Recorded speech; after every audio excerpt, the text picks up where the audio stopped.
APM 15, APP 8.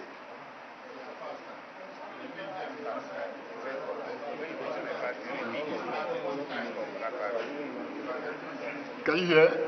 Yes, sir. So you are too fast. So start from APC. No, start from APC. Thank you, sir. Yes. APC 3724. APC 3724. APGA 16. APGA 16. APM 15. APM 15. APP 8. APP 8. BP 7. BP 7. LP 61. LP 61. NNPP 0. NNPP 0. NRM 51. NRM 51. PDP 6273. PDP 6273. SDP 222. SDP 222. YPP 4. YPP 4. ZLP 2. ZLP 2. Total valid votes 11150. Total valid votes 11150. Rejected votes 305. Rejected votes 305. Total votes cast 11455. Total votes cast 11455. Thank you very much. Okay. Any cancellation? Any other cancellation? Yes, sir. Okay, let's hear them now. How many words? How many units? And one of the words is this one is 1 unit. Okay. This is 1 unit. This is from the PO. This is from PO. But you should enter into the form. It was entered. Okay. It was entered. It's entered, yeah. Okay. Then this is at the ward level on Ward 15. Ward 15 has 5 units. Okay. 5 units. And total number of registered voters in that unit is 1017. Number of PVC collected is 962. Okay. And they have all been entered accordingly. Thank you very much. Please, Secretariat, take it up and then record appropriately. Okay, back to the audience. I think I saw one on one hand. Is there reasons? Yes, reasons. Okay. Okay. In PU 006, the reason is BVAS malfunctioning. BVAS malfunctioning.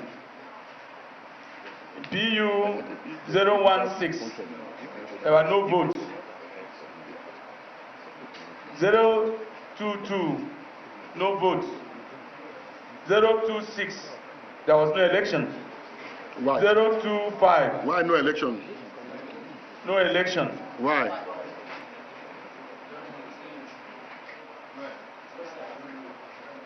I do not know because They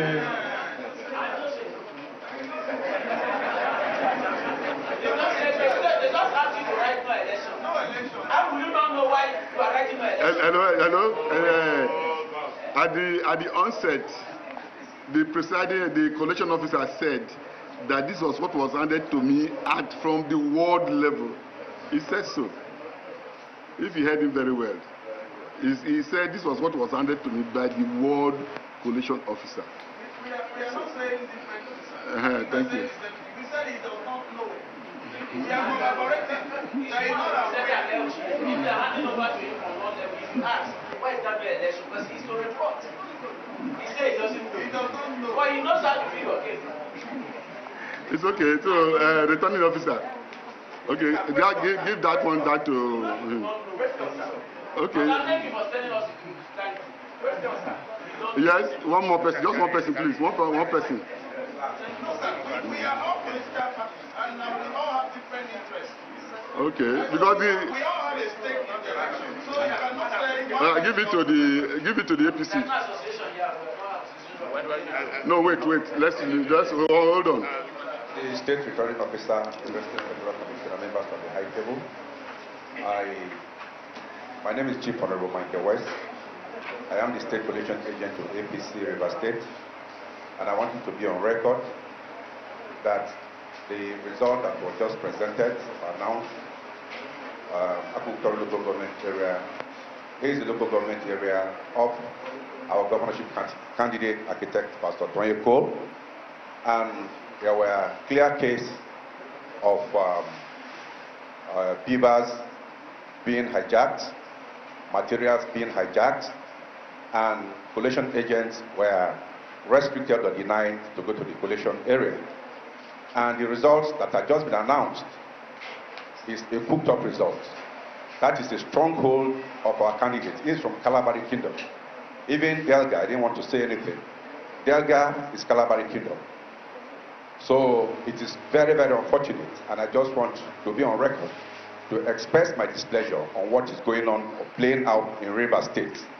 This is not election. This is the clear case of hijackocracy, not democracy.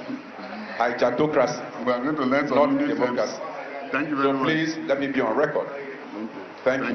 Thank you. Okay, give it to that young man behind. Thank you, Mr. Returning Officer. APC coalition. Can you get the spelling of jactocracy?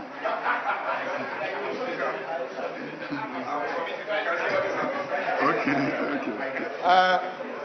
Our State Returning Officer, sir. Yes, sir. I am a little worried. Once more, my name is Matthew Osika, Action Alliance. I'm a little worried. Yesterday, the State Coalition Agent for People's Redemption Party, PRP, came here and reported to us that PRP, I'm coming, sir.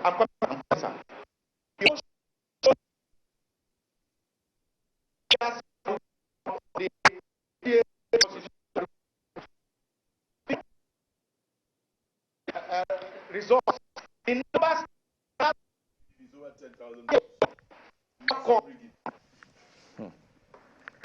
All right, guys, well done.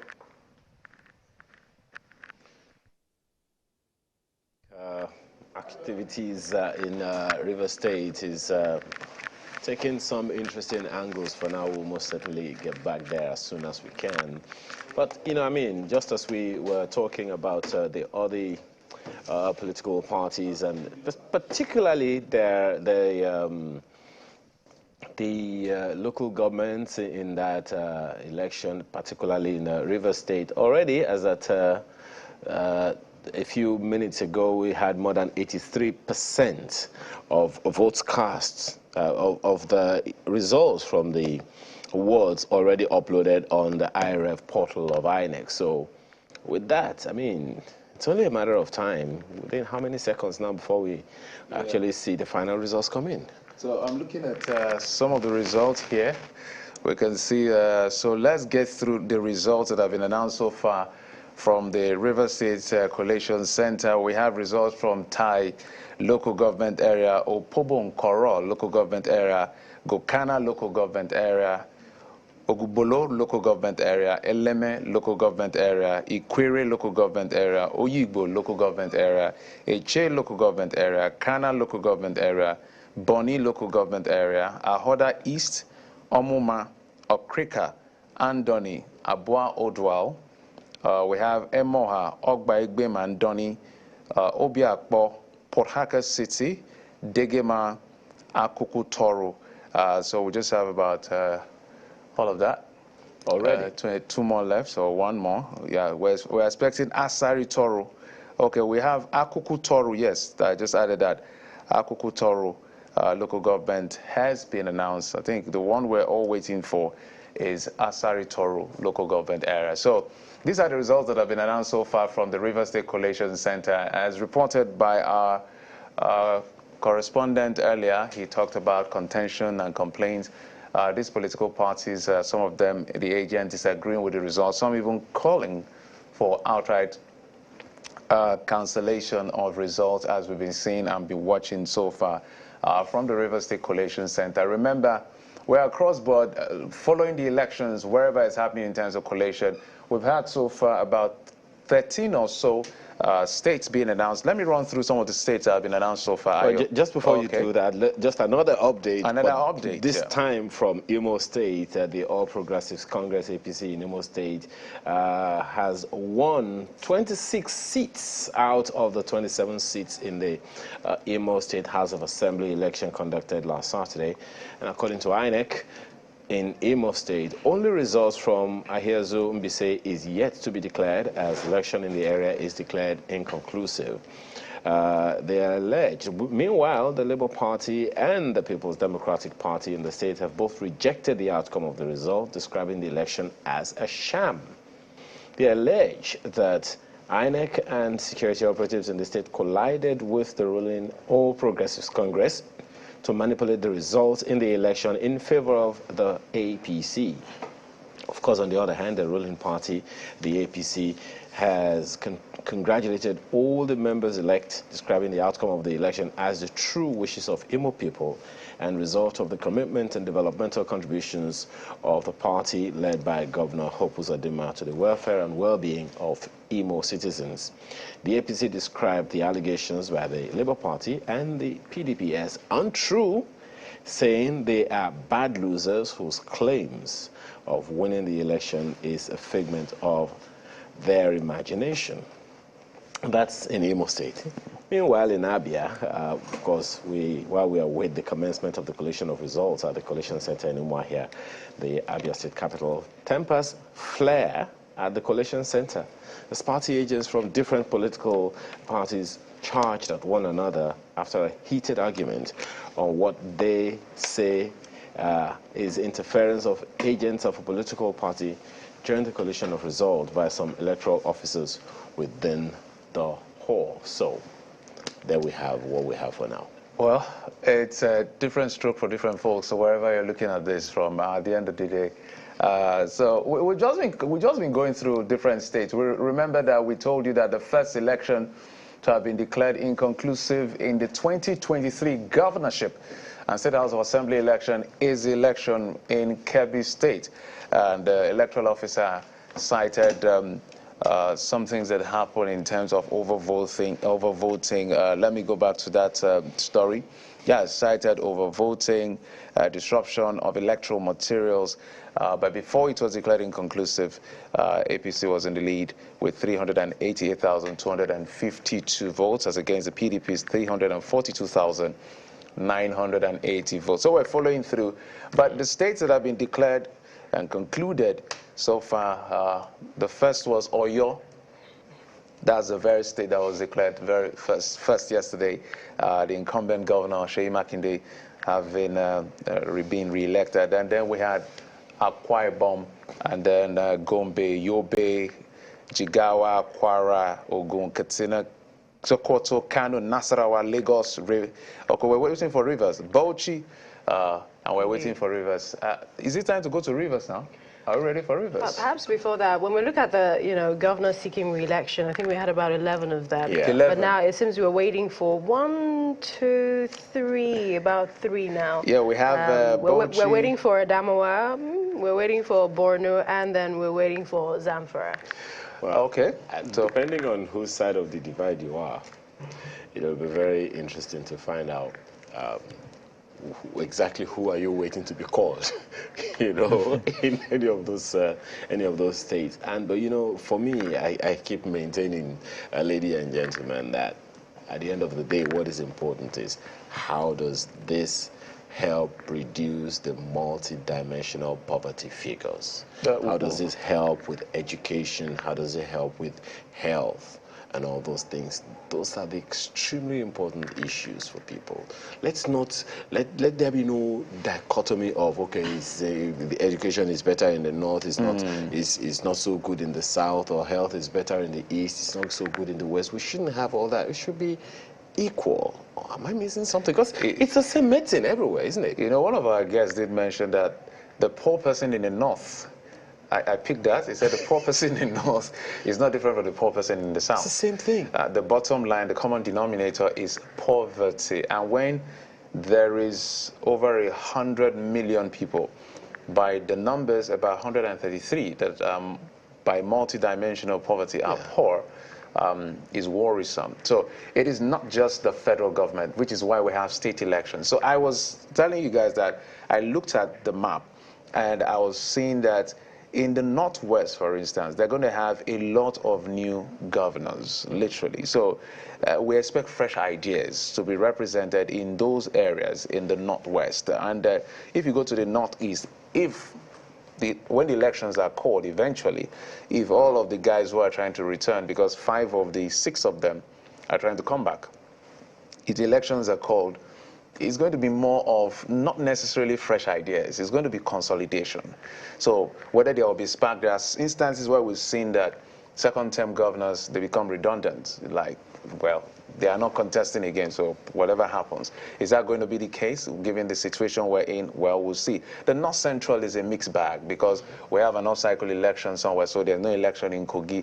But we have other states where new governors will emerge, places like Benue, I think places like Taraba, but we have places like Kwara, the governor has just been re-elected and all that. So it's going to be a mixed bag between people trying to consolidate. That is if they are returned. Jeffrey's projection. Yeah, if they are returned, it's going to be a mixed bag of ideas. Some people even disagree with the figure by the NBS, multidimensional poverty. They're saying those figures can actually be higher, than what we're told. So it's a big factor to weigh in for the governors, and this is looking ahead of what the ideas that they have for their states, for the people, and moving the country forward. We won't have any significant change in trajectory or direction if that handshake between the federal government's trajectory and the state governments do not have harmonization.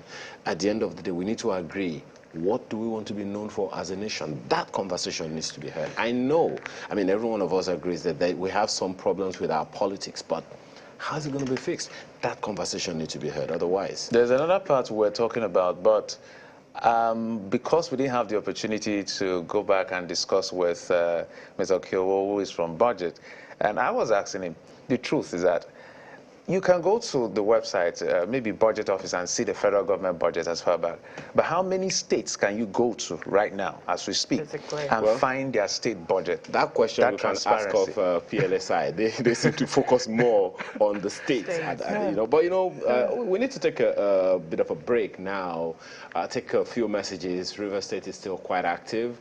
But as soon as we return, we continue our conversation, ensuring that you get the important gist about the 2023 elections. This is the 2023 Verdict State Election Studio of Channels Television. We're right back. Stay with us.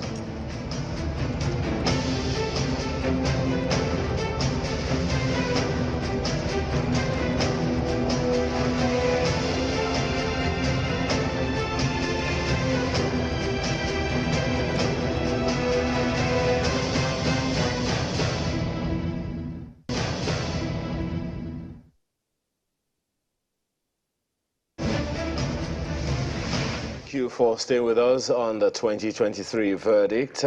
Quick update of some of the stories we brought to you earlier. Governor Abdullahi Sule has been announced winner of the Nasarawa State governorship election. The returning officer of the governorship election in the state, Professor Tanko Ishaya, declared that Sule Audu of the All Progressives Congress polled 347,209 to beat his closest contender, David Ombubadu of the People's Democratic Party, who got 283,016 votes. Well, from Nasarawa, we'll bring you that track very shortly. Over to Lagos, where the Labour Party candidate in the governorship election, Rhodes Viver, has been speaking about allegations of manipulations and the result in some local government areas in Lagos.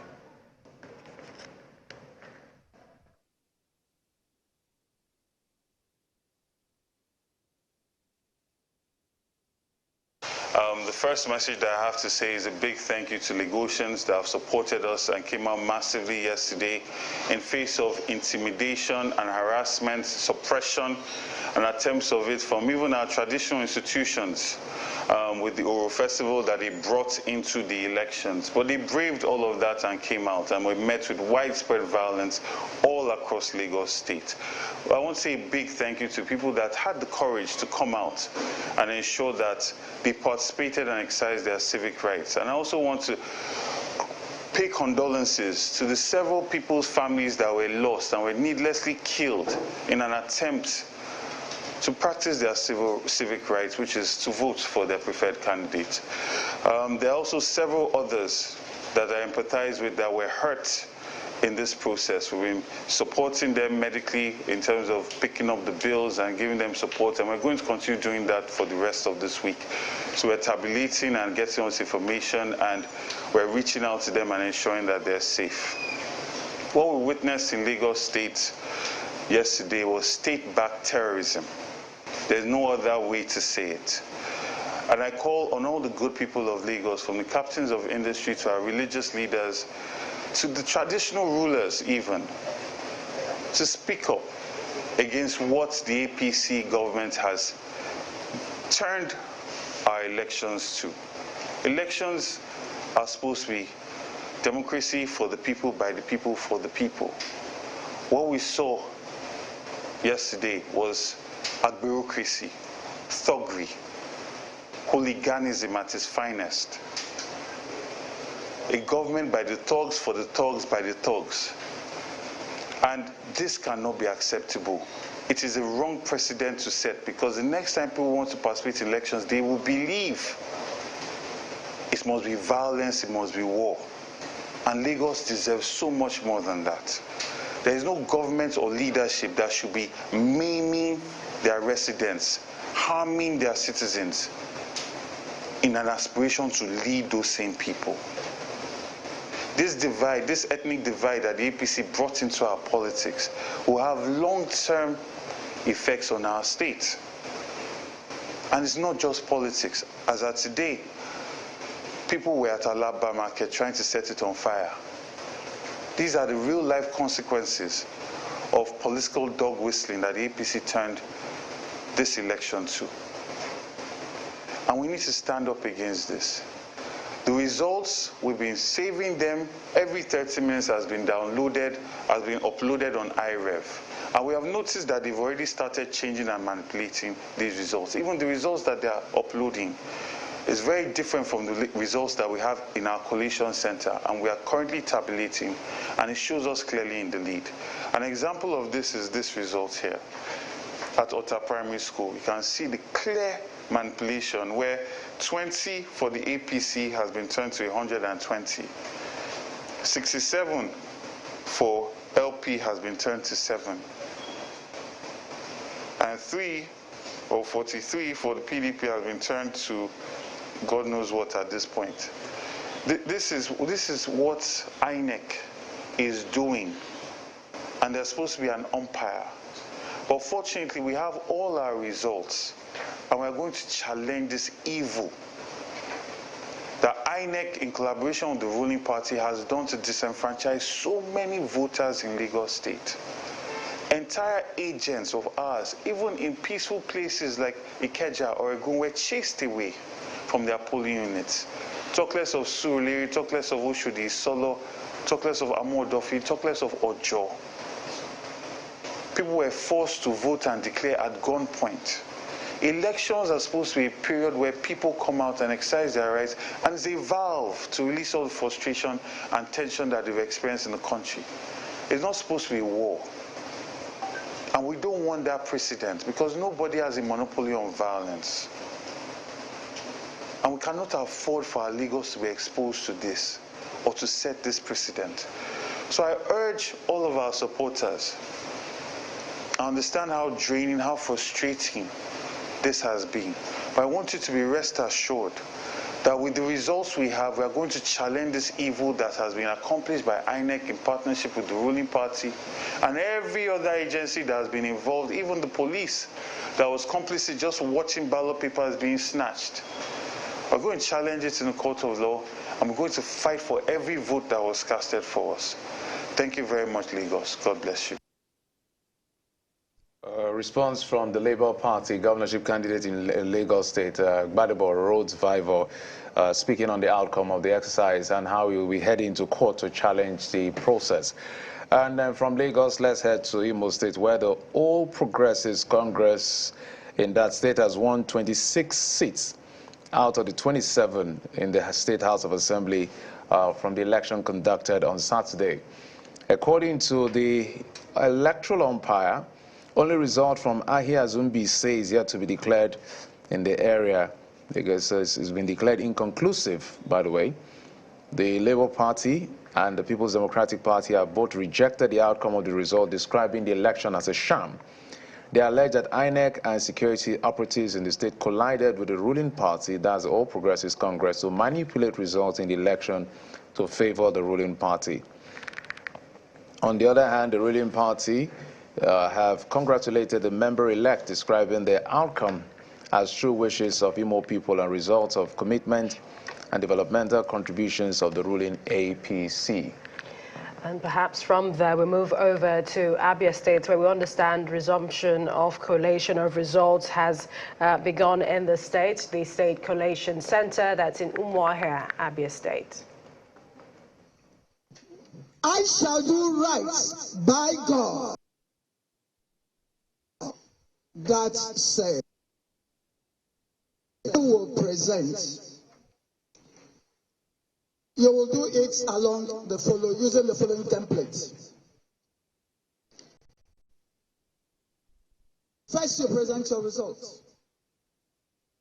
We will take comments.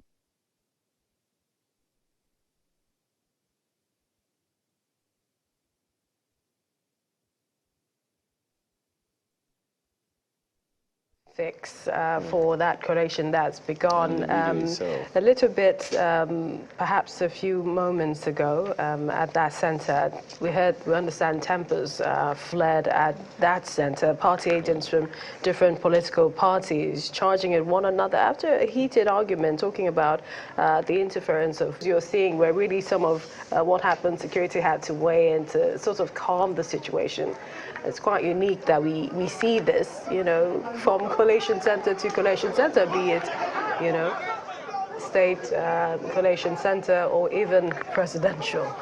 Let's hear what they were. Maybe we hear what they were arguing about.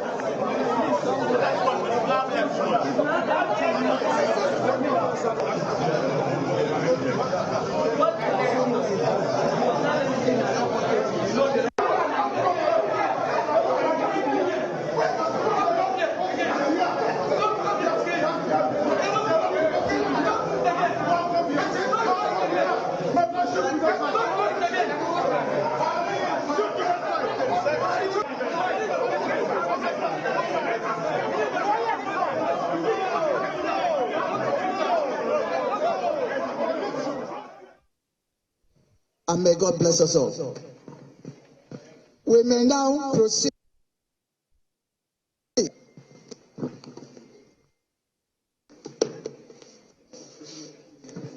I now call Omaya South to present their results.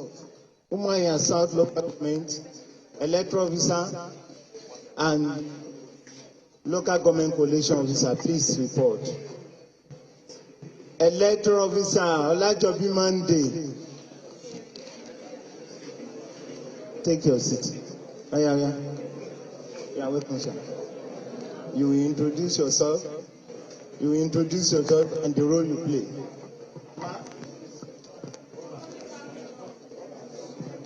Somebody is standing up.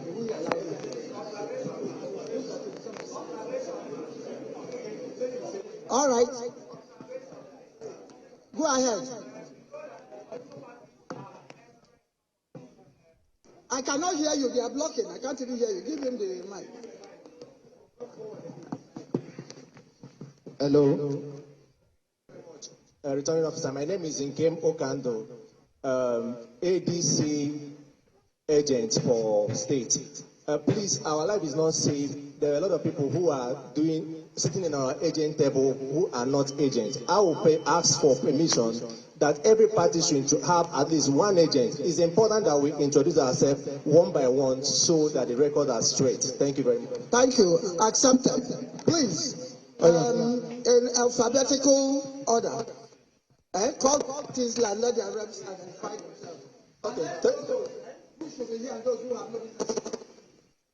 Thank you very much. I'm Honorable Ihanacho Obioma. I'm here for Labour Party. Thank you very much. I'm Honorable Nelson Olocha, State Collection Officer for YPP.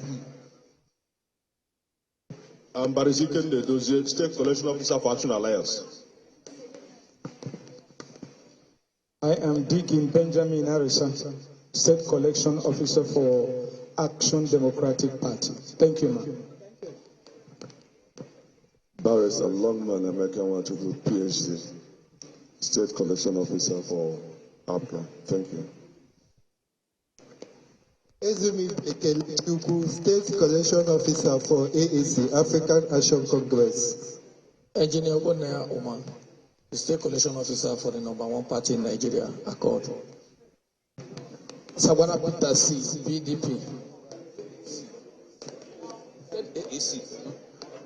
Okay, the Kingsley, State Collection Officer, PRP.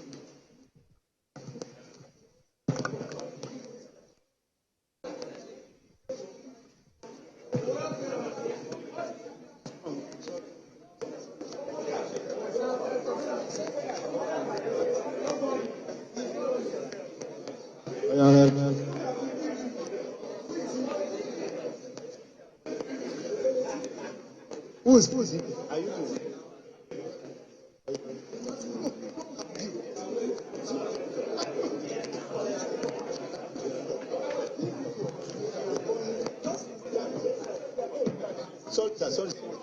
Sorry. Sit, man. Hello. Are you okay?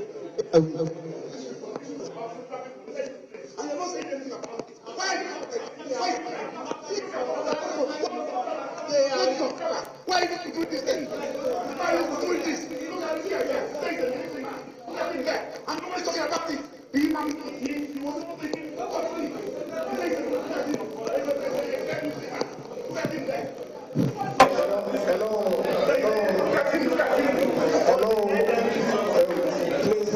Please calm down.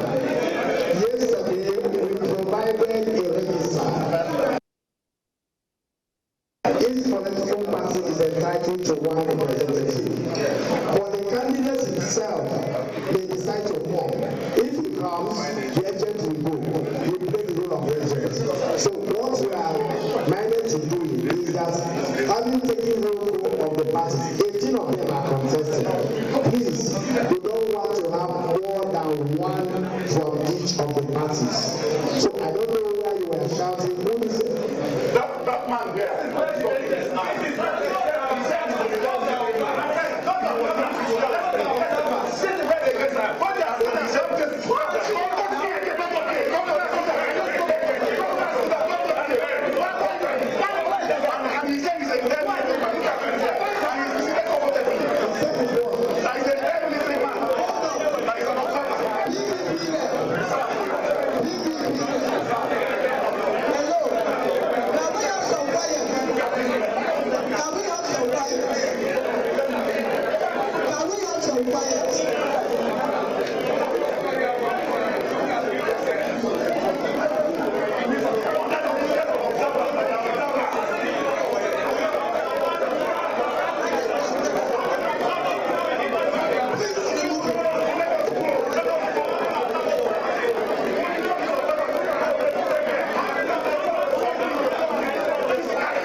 Well, that's still ongoing.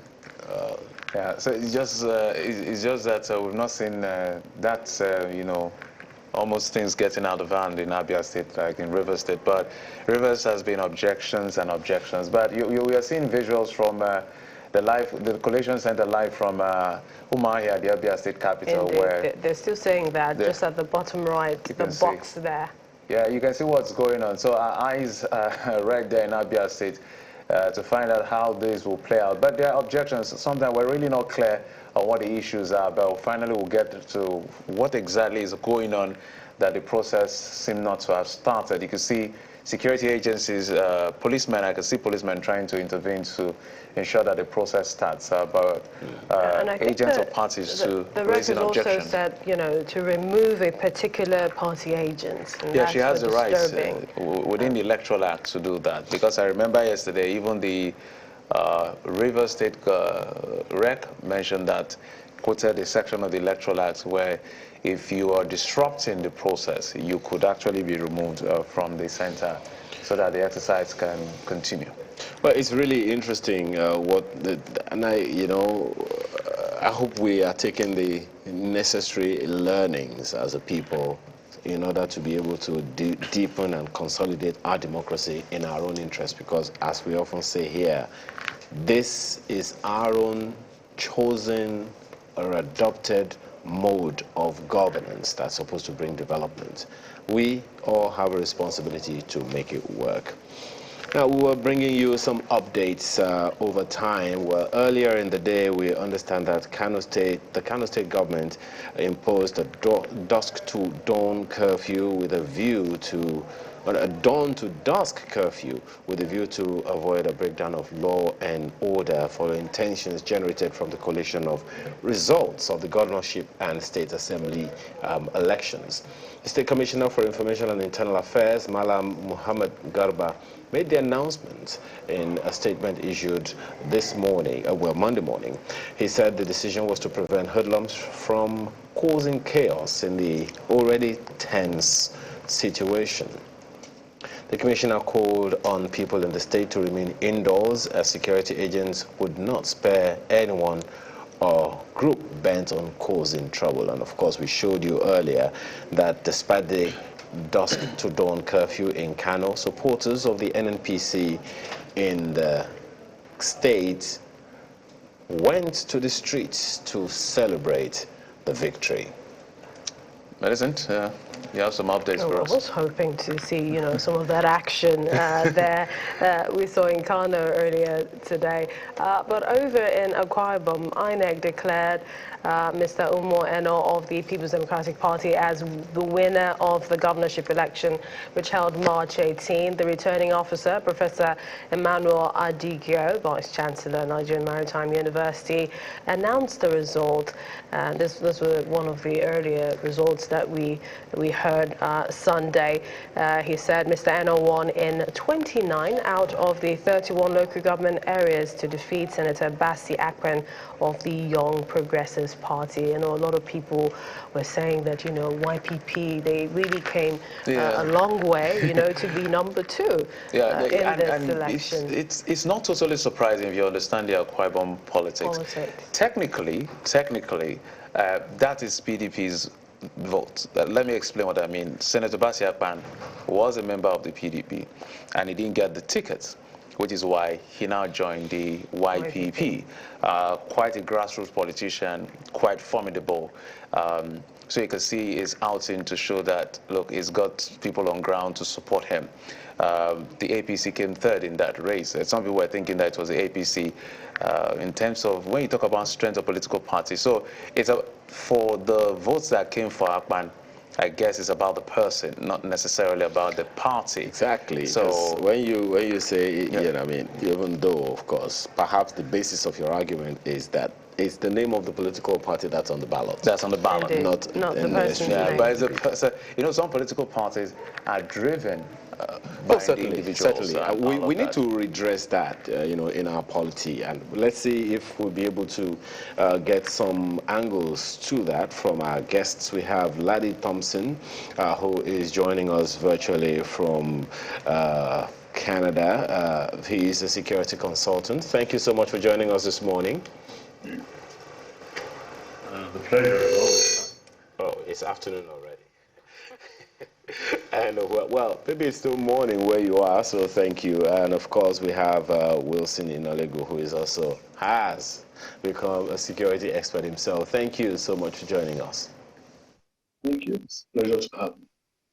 Let me begin with you, Mr. Inolegu, perhaps to speak to the conduct and comportment of your men. Well, am I still at liberty to call them your men, being a former AIG yourself, in perhaps, especially in the way they have comported themselves in Abia State? What we saw right there is, what would you make of it? We know it's natural for you to say, well, this is what the law requires, that unless they are called to do something, they don't do it. But at the end of the day, everyone is a human being. So what are your thoughts on the conduct that's going on right there now, particularly in Abia State at the moment?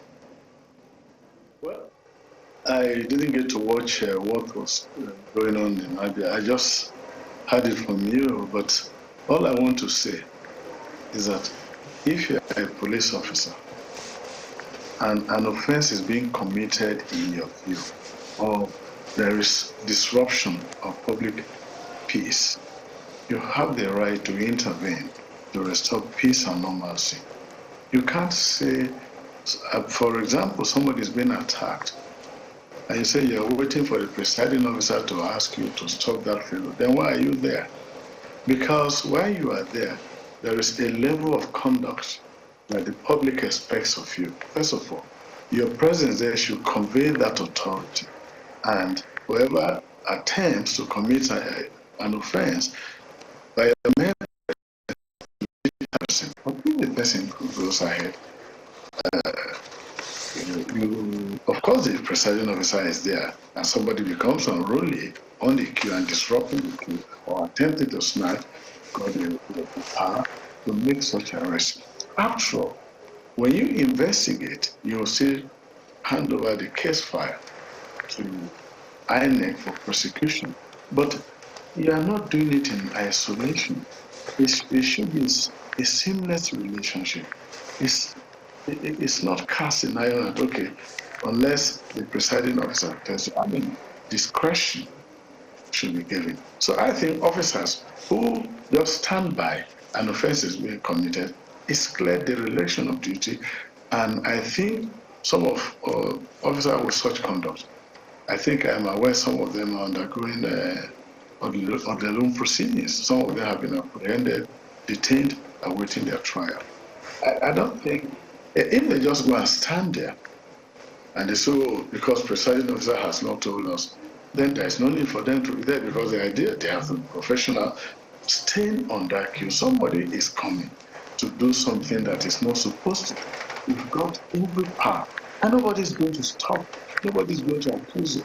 Rather, it is when you fail to do your duty. That is when I think you have gone. So I think they have not represented the MPF very well. And I think the IG Francote, the commissioners of police Francote, and all their commanders, I think that is not what they were. They were sent there on duty.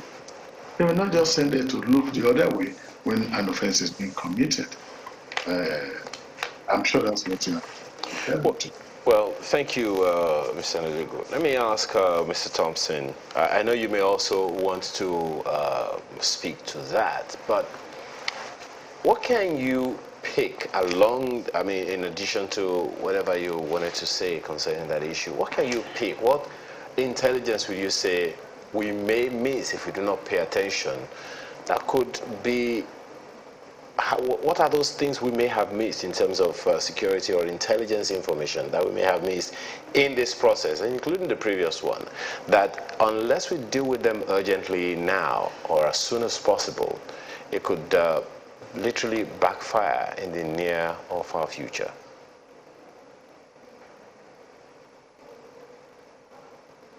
Mr. Thompson, that's for you. Oh, okay. Thank you very much.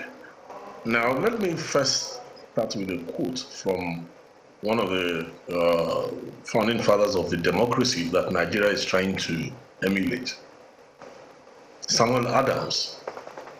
He said, "Neither the wisest constitution nor the wisest laws will secure the liberty and happiness of a people whose manners are universally corrupt."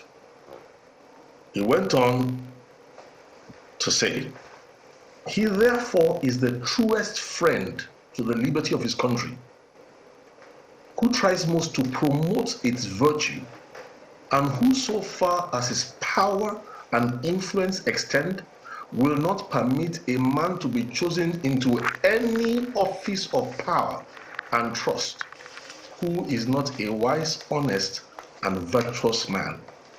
Look, what is going on right now is what we call the drama. For those of us who are on the other side of 60, we've seen enough in Nigeria to recognize what we call the drama of politics.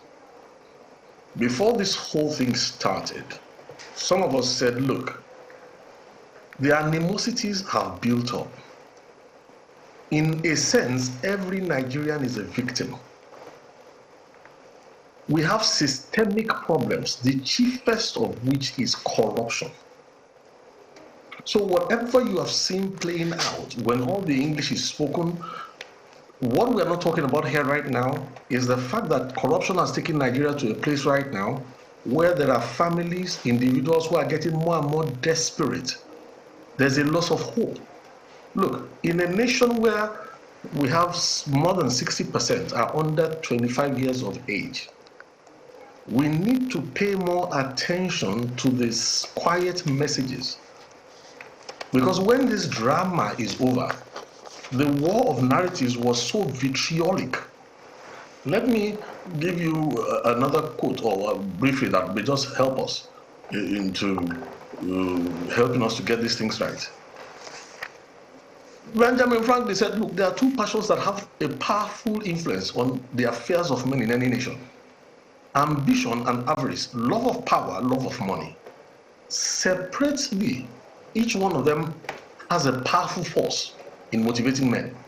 Nigeria, in its politics and its so-called attempt to create a democracy, has united in one seat both of these things. And it was said, if you place before the eyes of such men a post of honor that is at the same time a post of profit, they will kill to get there and kill to maintain it. Look, we need to look to the future of our children when all this drama is over. Unfortunately, I was listening to what the Lagos State aspirant from the Labour Party was saying, and I was saying to myself, listen, when the elections were coming up, I was approached by at least 2 out of the 3 major parties, and I said, no matter who wins the election in Nigeria, the systemic problems are waiting. If we don't unite as a country to tackle the systemic problems, the cheapest of which is corruption, it's going to just be a matter of weeks, a matter of time, before we realize that the harvest, look, both failure and success are results. They're not things you get by buying a lottery ticket. So I want us to pay attention to what I call the basics of a democracy that will help us to succeed as a nation. Because once this is over, like you heard the young man talk, the animosities, the narratives that have come and gone all over the world right now, there are so many things happening concerning Nigeria. And this is not what we want. We are the giant of Africa. And if Nigeria gets it right, Africa will get it right. But let me say one good thing, though, which I want to use to encourage our young people. Since the Civil War, I want us to look on the brighter side, especially in Lagos State. We don't want any more bloodshed, please. I want to say that on the brighter side, I want the Igbo nation, especially, to realize that as a side effect of these elections, the Igbo man in the affairs of Nigeria has found his swag. There's a bounce in his step, a spring in his step. He has been dignified. And I would have said that the leaders of thought of the Igbo community need to nurture this game. Don't allow anybody to drag anybody into the predictable, like I said, systemic problem of tribal rivalries, but rather with wisdom, build on the dignity that has been finally accorded to the Igbo extraction, and multiply it and move forward from there. Let me stop there for now, because for those of us who are, like I said, who God has allowed to live a couple of decades in this country, in Nigeria, we are more worried than jubilant. And when all these distractions, the drama of politics is over, somebody has to look out for the next generations. My question is to Mr. Inelago, and this is flowing from what Mr. Thompson talked about, money, power, money, politics, drama of politics, and I'm sure speaking to disincentivizing that, those seats. Do you think that it's a precarious time, Mr. Wilson Inelago, a precarious time for being governor or president in 2023? Well, I think there is certainly a build-up of frustration and anger in the country, because when you see some of the contestants come to speak, there is a lot of anger, even though some try to suppress it. But what can you do? There is a lot of poverty. There is unemployment. Politics has been monetized. Political office has become very attractive. Sometimes people, and there seem to be weak social system that should be able to hold some of these people to accountable. Because when the political office becomes so attractive, once you find yourself a legislator, you find yourself a governor or a minister or whatever, you have a lot of privileges. And so it comes with the contest becomes so intense. And what do people do about it? They begin to bring sentiments, tribal, religious, and all this build over time. But I think if the social institutions are a bit strong, they're able to dish out some kind of sanction.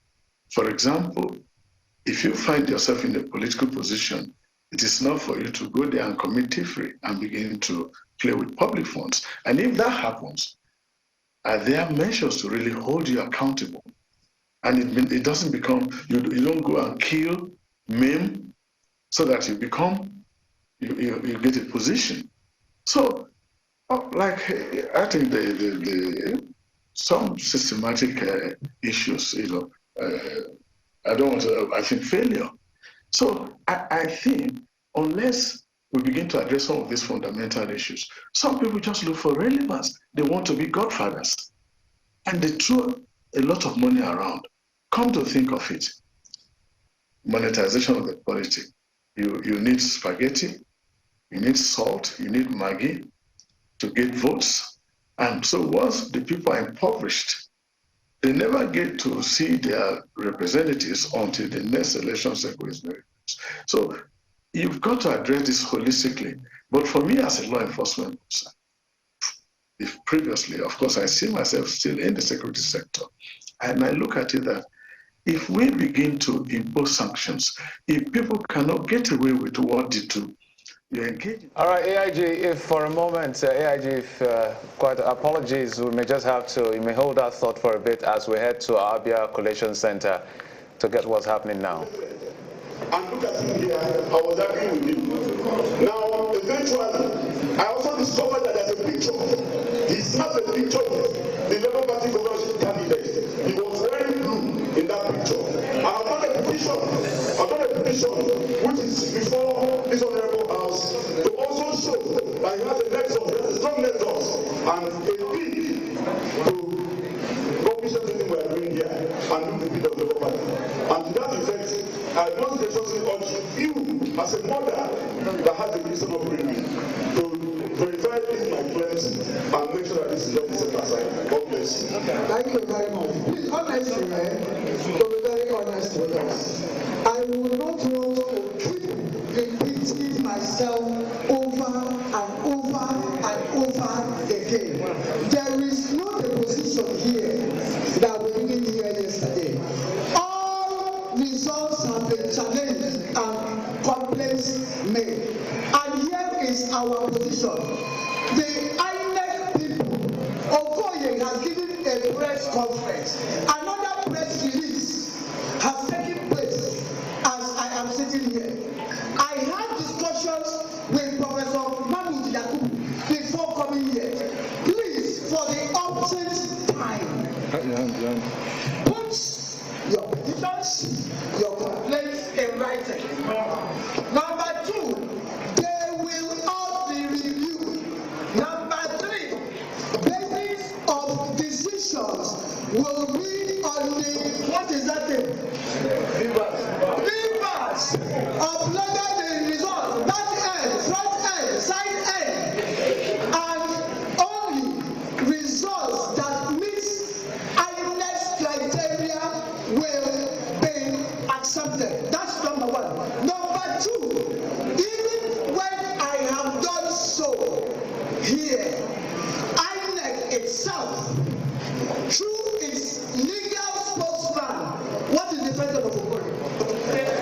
President of Okoye has told Nigerians, everyone, that they themselves will review these results. Why are we going like this and saying it and saying it and saying it?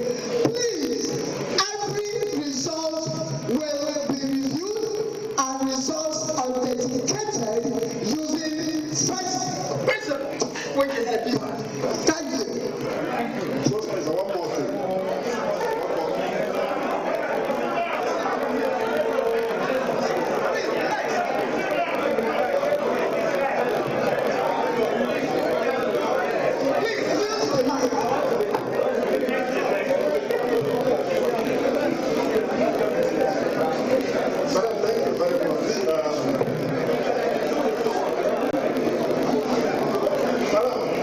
I believe that my good friend.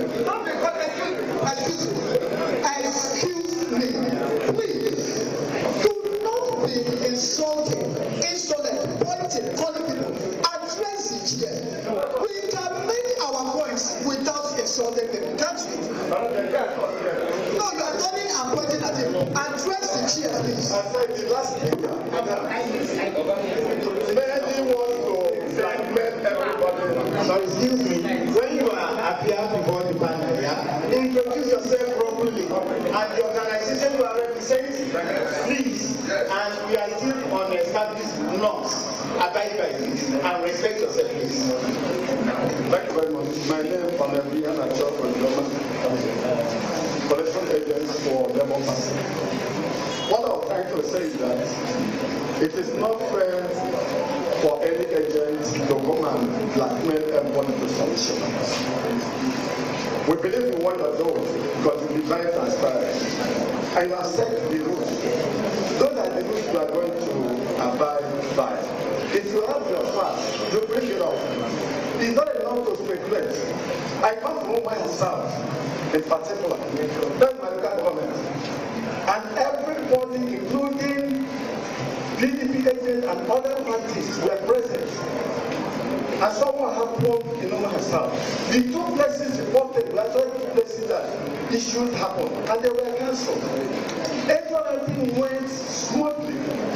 They thought that in one unit in Ward A, where the man that did the collection and Bamus now included an incident there.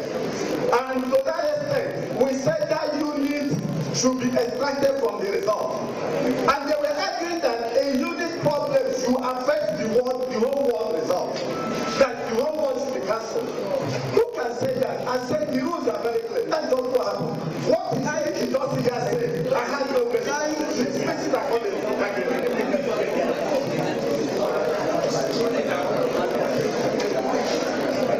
I hope we are aware that the whole world is watching us. Because of our conduct yesterday, we have become the focal point.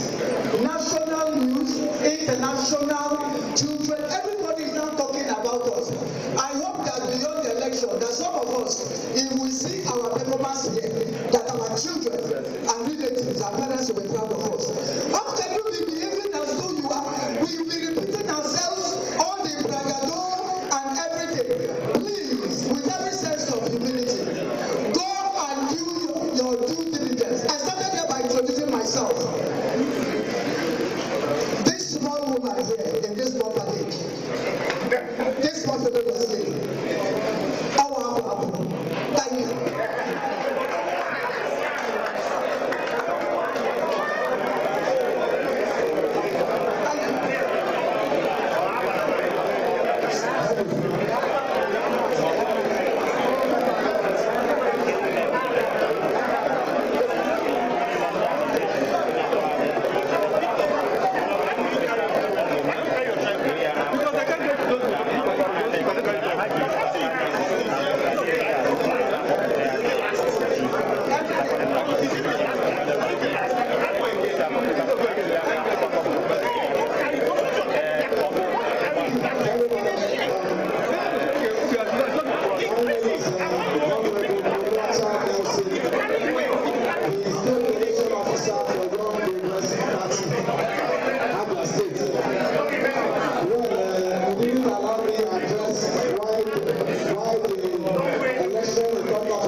Well, that's happenings or updates in Abia State at this moment.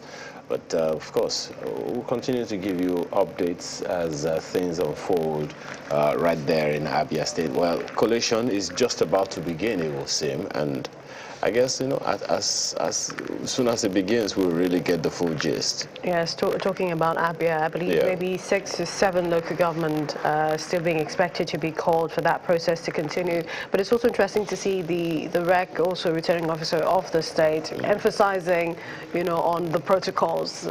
Introduce yourself, let's know who you are, and then now make your objections heard. She also referred to some of the things, INEC had said, and we heard from Mr. Festus Okoye, who talked about, the situation there in Abia, and also the situation around collation of results, declaration of winners, and said that I think INEC remains committed to the sanctity of the process and will not hesitate to take drastic measures against proven irregularities, allegations of voter inducement, harassment, and manipulation of results, which INEC has said will be reviewed and addressed. Well, it's not.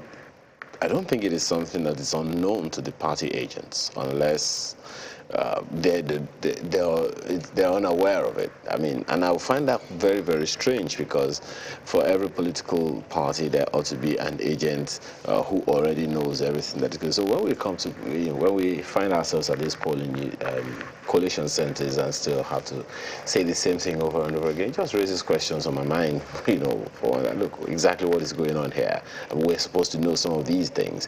And then there are essentially two platforms from which where you can know some things ahead of time. One is your own party agent. You have to have the results by yourselves, to be able to make comparison.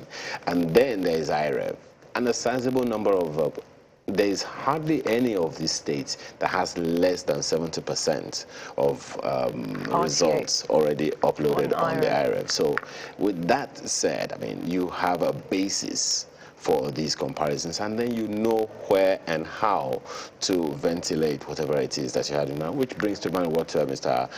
Roosevelt said the other time. That, look, this is the approach. Okay, look at it. This is an Abia State, 94.24%, of the votes, as at I mean, all of the details are right there, Yes, 3,828 submitted as of now, out of about 4,060 something. Exactly. So with all of that there, I mean, I'm still wondering why there is need for all of those contestations, and in all of the states at that.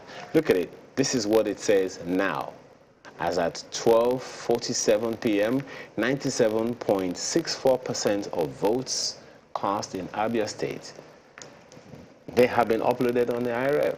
And so there shouldn't be any contestation. So if what you have from your own party agent is different from what you have on IRF, then there is the first leg of contestations. And then you also find that, there's hardly any of these results that you find on IRF that doesn't have the counter signature of a party agent beside the results that have been placed there. It also, makes one wonder if you've signed at, that particular polling unit, ward, and all of that.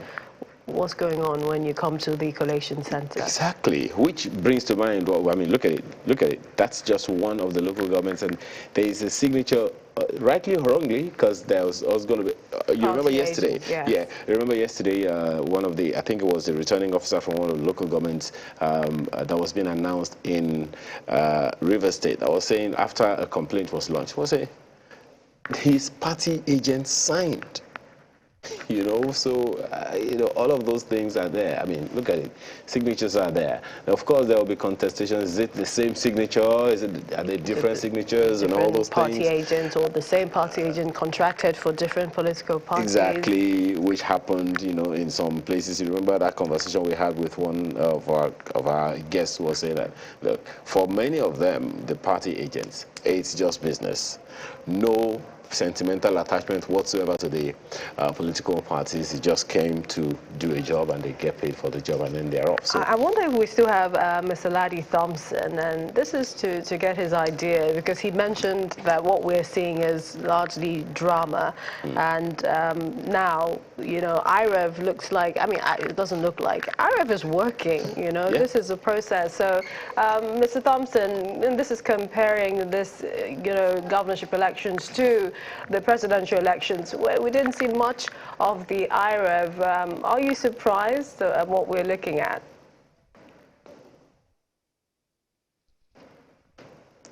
Mr. Thompson, that's for you.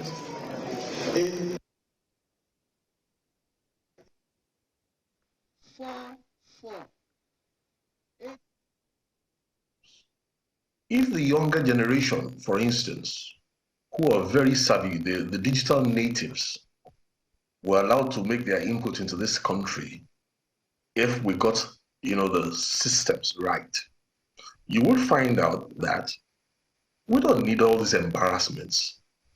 The world has moved beyond all these things. And what I want to point out is this, is that as you watch that, what you are not listening to in that drama you're watching is that behind all that, there are mothers whose children have no employment.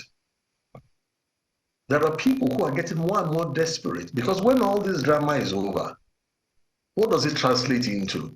Look, no matter how good any governor is, no matter how good any president is, as long as this system is what is in place, a system that is defined globally by corruption, no matter what the person brings into place, if we don't join hands across all fences to tackle the fundamental issue first, we are going to watch our nation losing everything we've gained over the decades.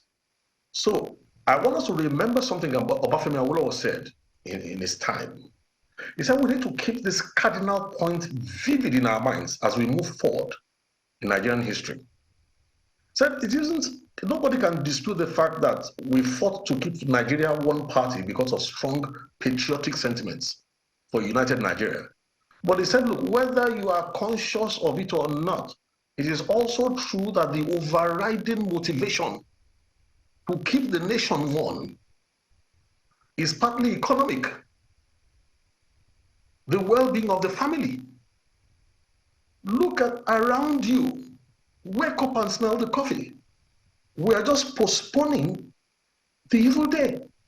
I would have said something that even before the incumbent president leaves, because he rode in promising to tame corruption. He has left with corruption with a foot on his chest. He's living with corruption with a foot on his chest, but it's not over yet. So I still say to you that if we really want a future for our young ones and our children, we want to value their lives, there is still room for us to build consensus quickly. Look, don't blame the political class. Politicians have to do what they are doing, so I don't have one blame. Politicians always think about the next election. Are there no statesmen in this country anymore? Are there no fathers in this country anymore who realize the cost in blood, in suffering, that all this is still going to bring? To at least help to do something before any new government comes in, to introduce some dynamics that will restore hope in the lives of the younger populace and put some sanity in addressing the system. Well, thank you, Mr. Thompson, for that. Still taking updates about coalition that's happening in several states. We're looking at right now, very shortly, Kaduna State Coalition Center, where 21 local government area results have been announced, and we're listening to the remaining. Is 12096, 12,096. And the margin of the principle should apply herein, and this particular result should be cancelled. The margin of the principle is as enshrined in the Electoral Act and the Electoral Guideline. And I must also make my results is full of alteration, wrong figures, and what have you. And as you can see, the results are not even complete, and it's contrary to the information we collected from our returning agent at the local government. And I want to see the Form 40 MEC8B of this local government, so that we tally it, so that we will see the wrong entry that have been made so far, so as to prove the veracity of this result. Thank you very much. You have your own copy of the EC40, I mean EC... They didn't give it. They didn't give it to our people. They didn't give it to our people. That was the same thing I was raising yesterday. No. Remember? There are two different issues, sir. issue of gubernatorial election is different from the issue of state constituency election. As far as we are concerned, we don't have any issue with the result of the state governorship election. Every one of the agents there signed and collected his copy. Yes. So where do you have the problem? The state assembly elections? State assembly elections. That's why you have the problem. That's why we contacted the commission and provided us with the result sheet from polling unit directly from the server, which they have done so, and we went through with the agent, all of them. After concluding the whole process, then the PDP agent said that he will not sign. Okay, that is for the state assembly election. For the state assembly. So, sorry, we don't have any problem with the state assembly election, and this is not the venue for the collation of state assembly elections. Yes. I think I know what I'm saying, and I'm not talking about state assembly election. I'm talking about gubernatorial election. Okay? I think there's no harm in them providing the necessary document if they actually did their work very well. If it's okay, fine. Do you have it's a concern that we've raised, you know? So let's check. The basis of what you are saying perhaps is to make a comparative analysis, what they've brought and what you have. Yes. But you can only do that comparison if you have a copy of what we have. Because any other information that is extraneous to what the collection officer imputed into the ECAB cannot be accepted. Sir. I'm wondering, you are claiming that they did not give you a copy. Yes. What they are saying that they gave your agents a copy. They said that my agent said they didn't give him a copy.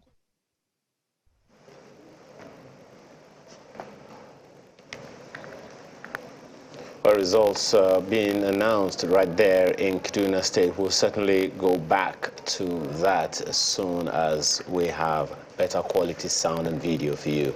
In the meantime, let's return to Abia State, where the collation exercise is still ongoing. And of course, you've seen the contestations previously, and it's still continuing. So let's return to Abia for more of the collation exercise.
794. Thank you. Thank you very much. Observation.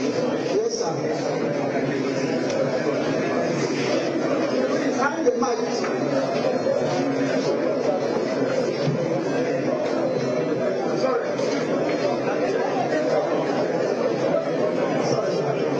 Yes, as we were collecting, we had a petition, we received a petition from one of the political parties involving alleging some malpractices in some words. And I actually put it down and writing, which I will submit. Thank you. Hand over the mic. From PDP rep.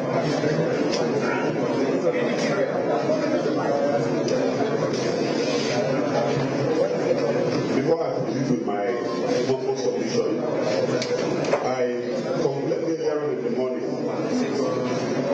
The instruction, the laid down rules is that one party should come in here with just one agent.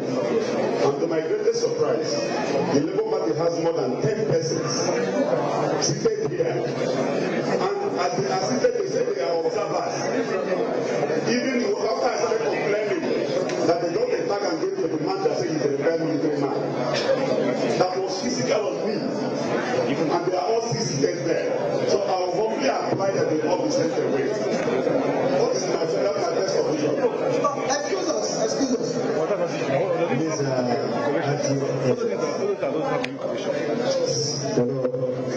Please, we are peacemakers. I said yesterday, we are peacemakers. And we are ambassadors of peace. When I say it's the lesson of the peacemakers, it's even there in the Bible. Divide them to embrace peace. Forget about whoever is here.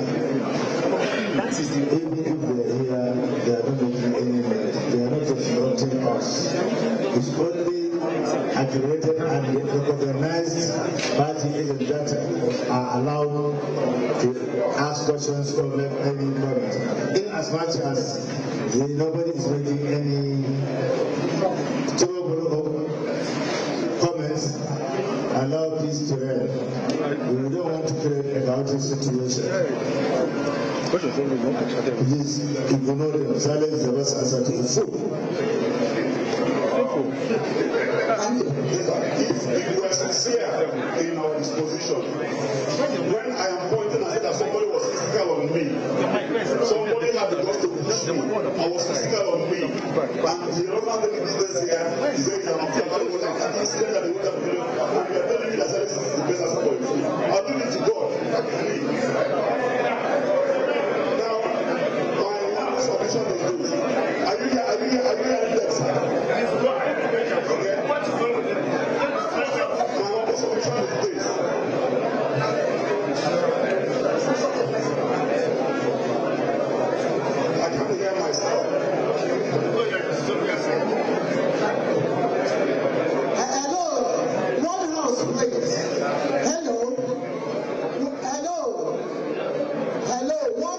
We've been doing so well. Don't bother yourself. The whole world is watching and they know who the troublemakers are. Relax and calm down. Thank you.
Should take place in the area.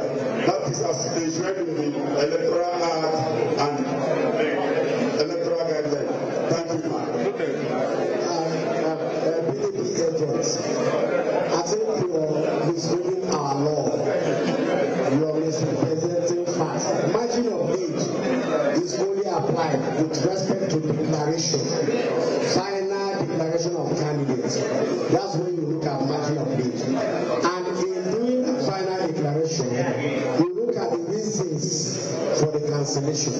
That's why they ask, what is the reason? Is it violence? Is it because we are not able to mobilize? They have different implications, which you may not understand. So don't refer to the issue of margin of age when we are doing coalition LGA by LGA. It only applies during declaration. Thank you. With due respect, sir, the electoral act is very glaring and so clear. Please, excuse me.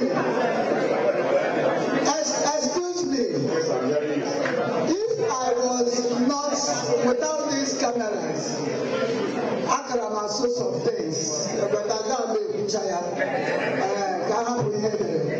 For the 100th time, both myself and INEC legal team will review all these matters. If you like, believe us, if you like, just keep repeating yourself. We have said, and for the last time, even if you like, jump on this one, for the last time, since there are complaints, all petitions will be done what? Thank you. And we shall use first principles. Thank you. Thank you.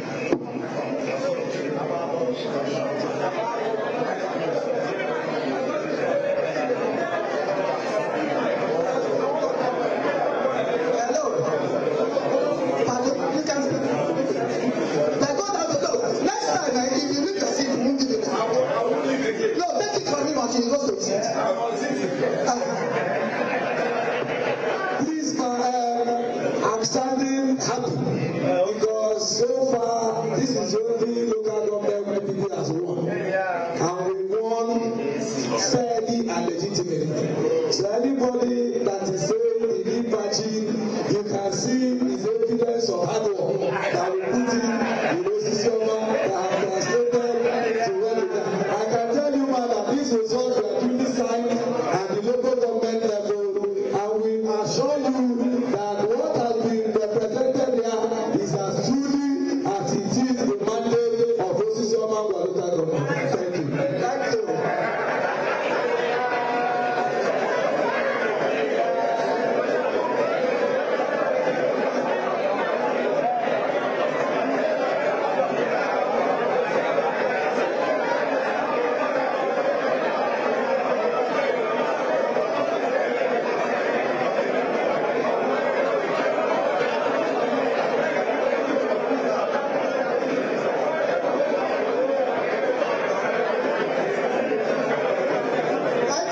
you.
Introduce yourself and the role you play.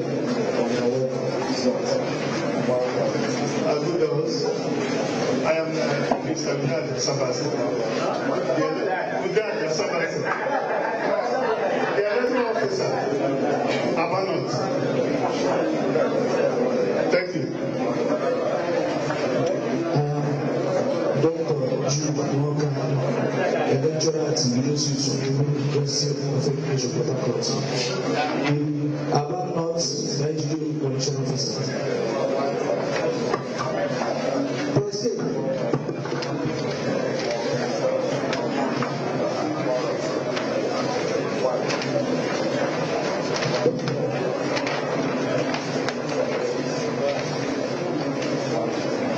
About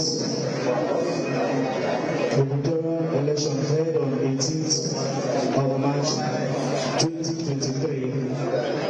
From our results, we have 12 and 8. Number of registered voters 248,700. 248,700. Number of accredited voters 31,284. 31,284. From the parties we have party A 30, 30, AA 15, AAC 4, ABC 38, ADP 25, APC 487, APGA 1404, APM 41, APP 549,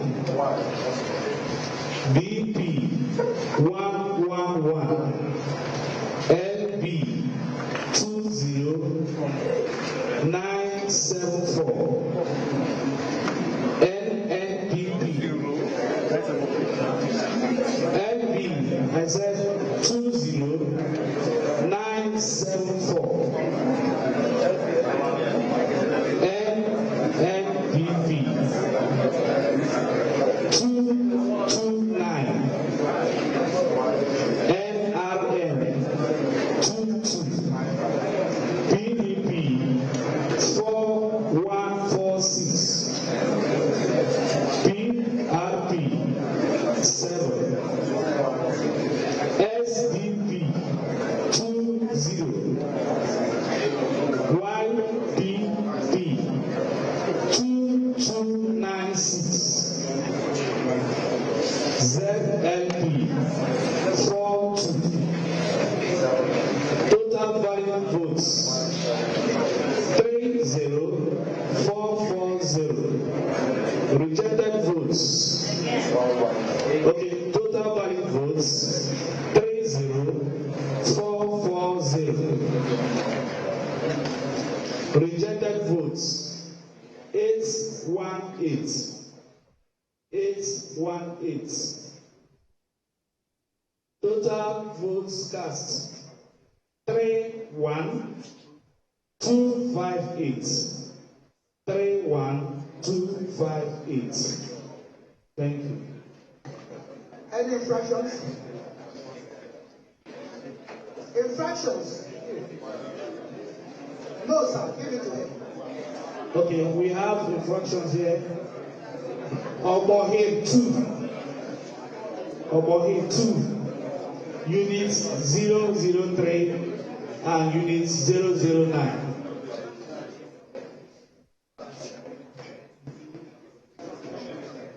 Yes, the PO reported there was a gunshot there, and they made their records through letter.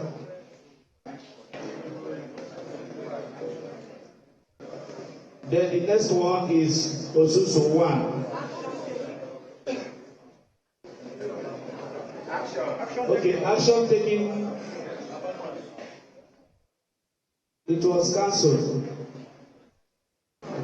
Then Osusu 1. We have the code is 15. Wrong ballot paper. This is the challenges we have.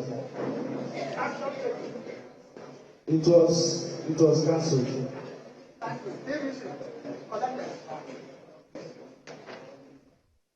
34593. In the cancelled area. Okay.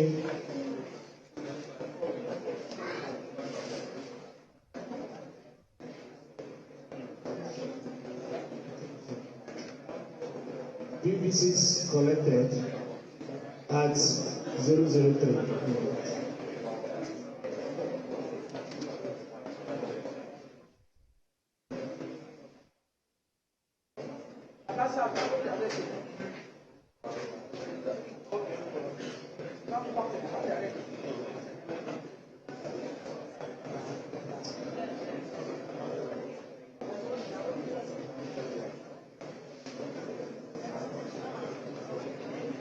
It's not very much.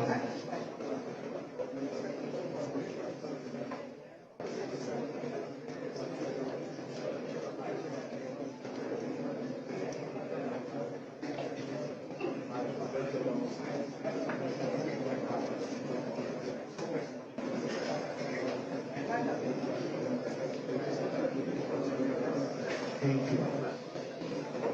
Thank you very much. Comments, please. Yes, yes. On the floor, please give me the mic.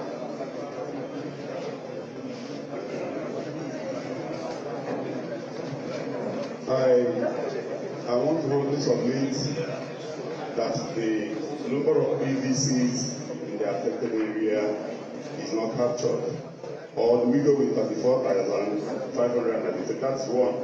Secondly, in that particular place where there was gunshot and the electoral materials were carted away, several polling units are does not replicate the results I've seen. Even the one he said is cancelled. I thought this honorable has to go to the area and find out that the result was in the. Thank you. Okay, thank you. Well, that's the process ongoing in Abia State, the Coalition Center there, of course. Contestations upon contestations. I mean, you were saying something it's about quite a sight to behold. I'm talking about the wreck. Is it the coalition officer? No. She's standing her ground, and you know, when you put a woman in charge, you will get the job done. You just get the job done. She said, no nonsense. Yeah, look, she even told him, if you step out of your seat anymore, you're not going to get this mic. So we're seeing a lot of drama. So at least something to smile about, because this election has been a lot serious, so many things happening. But, well, we're covering as much as we can. We're going to go back to Abia State at some point. But let's also tell you that collation of results in Kaduna State governorship election has been shifted to 6 p.m. We understand that so far 22 local government areas have been collated out of the 23. The last local government is Kudung local government, so we're expecting that to be announced from 6 p.m. So it means after 6 p.m. we should be expecting the final result from Kaduna State, of course. Some people will be projecting right now what it looks like across board in terms of how things will pan out. And our map, later on you're going to see our map, the colors are changing, but we'll see have our guests. Before we get to the guests, don't forget that we're still expecting that resolution from Adamawa State. Yes. Indeed. One local government. Yes. And for God's sake, the results are on IREV portal already. Only one ward out of all of them, you know, and it isn't there. And all the results in Adamawa State, that particular local government that has been expected. So, I mean, is it complete right now, or just that particular Furore local government? It's 94.66% of all the results have been sent in. You know why there is tension? Because of that result, things could pan either way. There could be a swing or in any direction. I get you. I understand. Okay, for instance, look at it. Of all in fact, right now, from Furore local government in Adamawa State, all 33 polling units results have been uploaded, completed. So what's the issue? So some people are like, yes, you can see that's Adamawa State on your screen. So this is the beauty of IREV. So the local government that is being expected, yes, the local government that is being expected, from what you read the other time, Jeff, is Furore local government, and all the results there, 33 of them, have been uploaded on IREV. So it's a quick one as citizens. You could quickly go to IREV, manually, I always like to add that word, manually calculate, and then sit in your house and watch what INEC will announce. INEC has a final say. You can't announce. Yeah, you can't announce. Sit in your house. Announce. So And you should not announce. It's not. But it's just for you to compare what has been announced. It would be illegal to announce. Yeah, it's illegal. It's only INEC that has that responsibility. So, in fact, some people are captioning it furore in furore.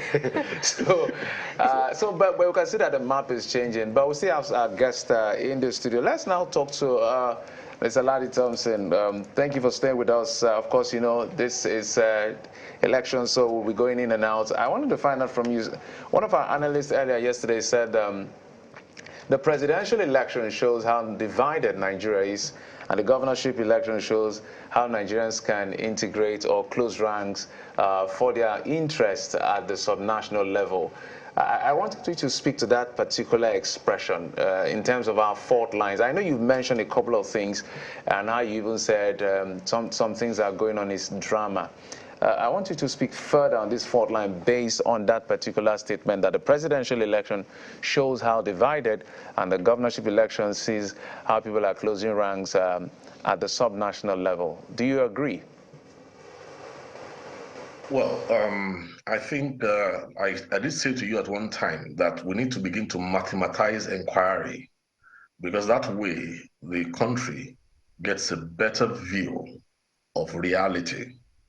The truth that anybody will ascertain in Nigeria is that the way we quarrel, the way we disagree, the way we mistrust one another was programmed into us. And there has been no significant shift, because the younger generation will understand this. The analog older generation may not, because we are the victims of it. When a programmer writes a program, what the programmer is saying is that he can predict the results that are coming up front.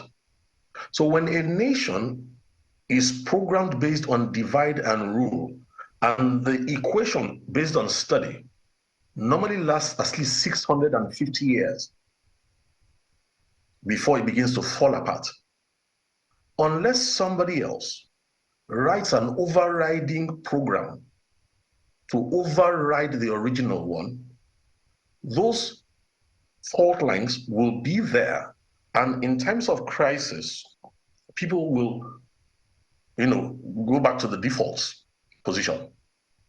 Now, what has happened in Nigeria is that a younger generation that was not a part of colonialism, they were not a part of military rule per se, and all that, has grown into adulthood.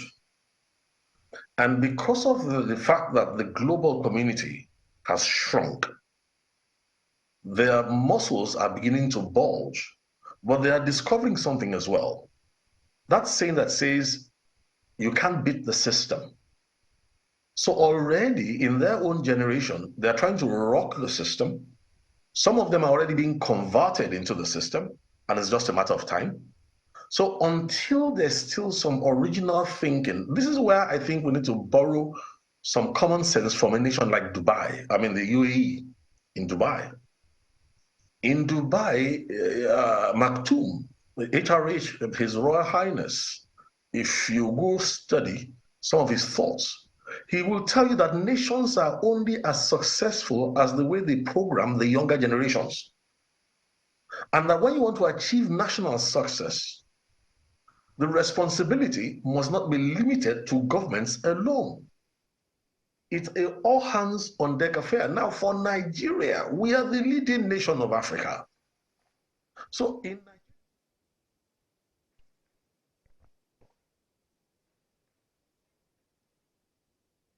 Just a quick one to inform you. But just to let you know very quickly that collation of results in Abia State has just been suspended. Well, there are those who would say we saw that coming, but that's just to say that that has happened now, that's as a result of what is happening right now. So those are live pictures coming in. You've been watching from Abia State. where all of this is happening, collation suspended. Maybe later we'll find out the very basic detail. We do have information from INEC. This is a statement, National Commissioner and Chairman, Information and Voter Education Committee, Mr. Festus Okoye, who said the suspension of further collation of governorship election results in both Abia and Enugu states. The Commission said they met today and they reviewed the conduct of the governorship and state assembly elections held nationwide Saturday. Well, arising from the meeting, the Commission took the decision to suspend forthwith further collation of the elections in some parts of Abia and Enugu states. It will be recalled that the INEC office in Obeningwa local government area was invaded by thugs yesterday, Sunday the 19th of March, and some of the officials held hostage in relation to collation of results from the local government area. Similar reports, Mr. Festus Okoye said, from Enugu State, calling for a review of the results for the governorship election from two outstanding local government areas, and that's of Nsukka and Nkanu East. Consequently, the Commission is suspending collation of results in Obingwa local government area, that's in Abia, and two outstanding local government areas in Enugu, which are yet to be collated. A review is being undertaken before the process is concluded. And they're appealing for the understanding and patience of voters, parties, and also the candidates in the affected states.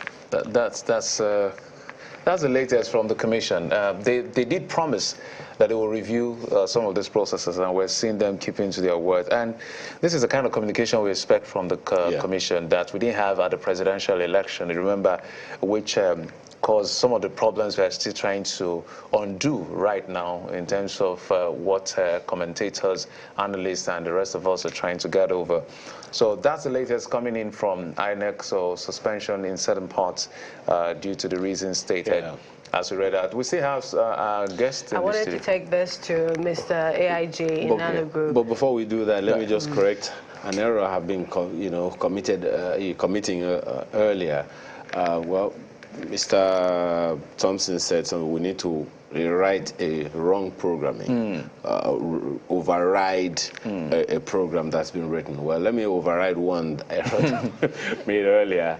That local government that we're expecting in Adamawa is Fufore. Okay, not Furore. Well, I've been calling it Fufore. Well, I had made the mistake. I've been calling it. You both had. You had heard Fufore in your heads. You had heard Fufore in your heads because that's the programming you had. But that, I mean, just for those who are not aware of what it is, it's Fufore local government. Thank you for that correction. Mr. Thompson was trying to land on his thought before. So, Mr. Thompson, you can continue from where you stopped. Well, I don't think we need to talk for too long on these issues. Like I said, the younger generation knows that when a program is written, the results will continue to be uniform until somebody comes to write an overriding program to now bring in fresh results. Now, that is what is going on in this country right now. So there is a need. Look, the last government teaches us, let us even say, many people believed in Muhammad Buhari's presidency and his vice president, Toshibajo, as being men of stature who are upright. If anything, their 8 years has proven that individual leadership cannot beat a system. So what we really need right now are thinkers who can rejig the system to produce what we're looking for. No nation of the world has ever made any progress without passing through this. So if we want to value the lives of the young people and the young children, I want to yield time because of AIG Wilson, but I'm going to point out something to you that while we are talking about all this, have we forgotten that ISWAP is still waiting in the wings and watching? The Boko Haram has not gone anywhere. The Fulani herdsmen militia has not gone anywhere. But because they are opportunistic, they are watching you on channels, they're watching you on Arise, they're watching everybody, and they only have one thought. All the narratives that have come out in the course of this, what I call the drama of politics, how will it further their own interests? So we need to be sober about these issues. Thank you. Mr. Thompson, just before I let you off this question, I'll continue with the rest of the conversation. You constantly spoke about programming. It appears you're saying that, look, the people who program, because the first question I want to ask, who did this programming? That's the first question, because you're inferring, in my understanding, that it appears the programming is such that they may not totally fall, but they will be unstable. So who did the programming, and how do we, you know, maybe bullet points, unpack it for us, how to deconstruct it? Good. If we don't want to keep going around in circles, we are going to have to remember that Nigeria was programmed to keep failing without falling. If you do your research thoroughly, the singular person who designed modern Nigeria was a fellow called Tubman Goldie. He was the one who hired Frederick Lugard as a security guard, a gunman. Now, when Tubman Goldie was about to die, he picked all his papers he used to design Nigeria. Tubman Goldie was a student of the Roman Empire. Tubman Goldie was a student of the East Indian Company, the one that colonized India. So what you see in Nigeria, any set of researchers will sit down and match it to show you that what you call your divide and rule, the animosities, everything you see is what he wrote and programmed. And part of that programming is that you make sure that the papers you use to design the nation are not available to the people. So he put a bonfire and burned all the records on how Nigeria was put together. So when Lugard, when Britain bought Nigeria in the year 1900, they sent for Lugard where he was guarding diamond miners in Bechuana land. Why? He was the apprentice to Tubman Goldie. So he was one of the few people in the world, if you go and read his book, The Dual Mandate, you will see how he looks at the Hausa man, how he looks at the Igbo man, how he looks at the Yoruba man. Go and check this because they are there. So this is what they programmed, even the corruption that you are looking at. If you go into declassified documents in the colonial office, former colonial office in Britain, you will see enough declassified documents to help you to see how the seeds of the corruption. Nigerians are normally not a corrupt people. Even the corruption you're looking at is a program. So for us to override this program is not something we're going to do on Channels TV. It's something that any responsible government that has a future for its children and has genuine interests at heart for its citizens should undertake. And even if the generations that are older who grew up in captivity don't know the value, I think it is our own duty now to inseminate the younger generations. I'm going to mention one or two things that have to be put into place, and let me just leave it there. Non-violent communication, African version. If there was NVC in Nigeria, African version, NSAS would have ended differently. If we were teaching NVC in our schools, if NVC was adopted as a political standard, the vitriolic exchanges we saw in this presidential election would not have happened. Number two, non-violent crisis intervention. Let me put a stop to it there. But I mean, the drama continues. All these distractions are continuing. But we know that there's not going to be any outcome to all these things. The bloodshed is going to resume. The poverty is a product of the corruption. All these things are going to resume as we're going to go back to, not even just resume, they're going to keep getting worse as it were. So we will keep saying these things in hope that one day, maybe wisdom will prevail somewhere and we will get to the real business of establishing a nation that will prosper us. Thank you, Mr. Thompson, but you know, the conversation is not just going to go away. It's something that we're going to have to continue to talk about. But then, Millicent, you know, brought us that press release from the INEC National Commissioner and Chairman, Information and Voter Education earlier, Mr. Festus Okoye, who says the Commission met today, Monday, 20th March 2023, and reviewed the conduct of the governorship and state assembly elections held nationwide on Saturday, 18th March 2023.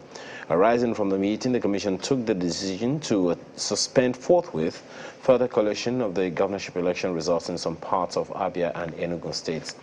It will be recalled that our office in Obingwa local government area was invaded by thugs yesterday, Sunday, 19th March 2023, and our officials held hostage in relation to the collation of results from the local government area. Similarly, reports from Enugu State called for a review of the results. Reports from Enugu State called for a review of the results for the governorship election from the two outstanding local government areas of Nsukka and Kano East. Consequently, the Commission hereby suspends the collation of results in Obingwa local government area of Abia State and the two outstanding local government areas of Enugu State, which are yet to be collated. A review will be undertaken immediately before the process is concluded. We appeal for the understanding and patience of voters, parties, and candidates in the affected states. Yes, indeed. The latest there from INEC. Let's go over to Kaduna State, where our correspondent Emperor Simon brings us the latest with the collation there. Emperor. Yeah, thank you very much, Millicent. It's the day 2 of collation of results in the governorship election here in Kaduna State. And so far, so good. The results of 22 local government areas have been collated here at the INEC headquarters in Kaduna, the state capital.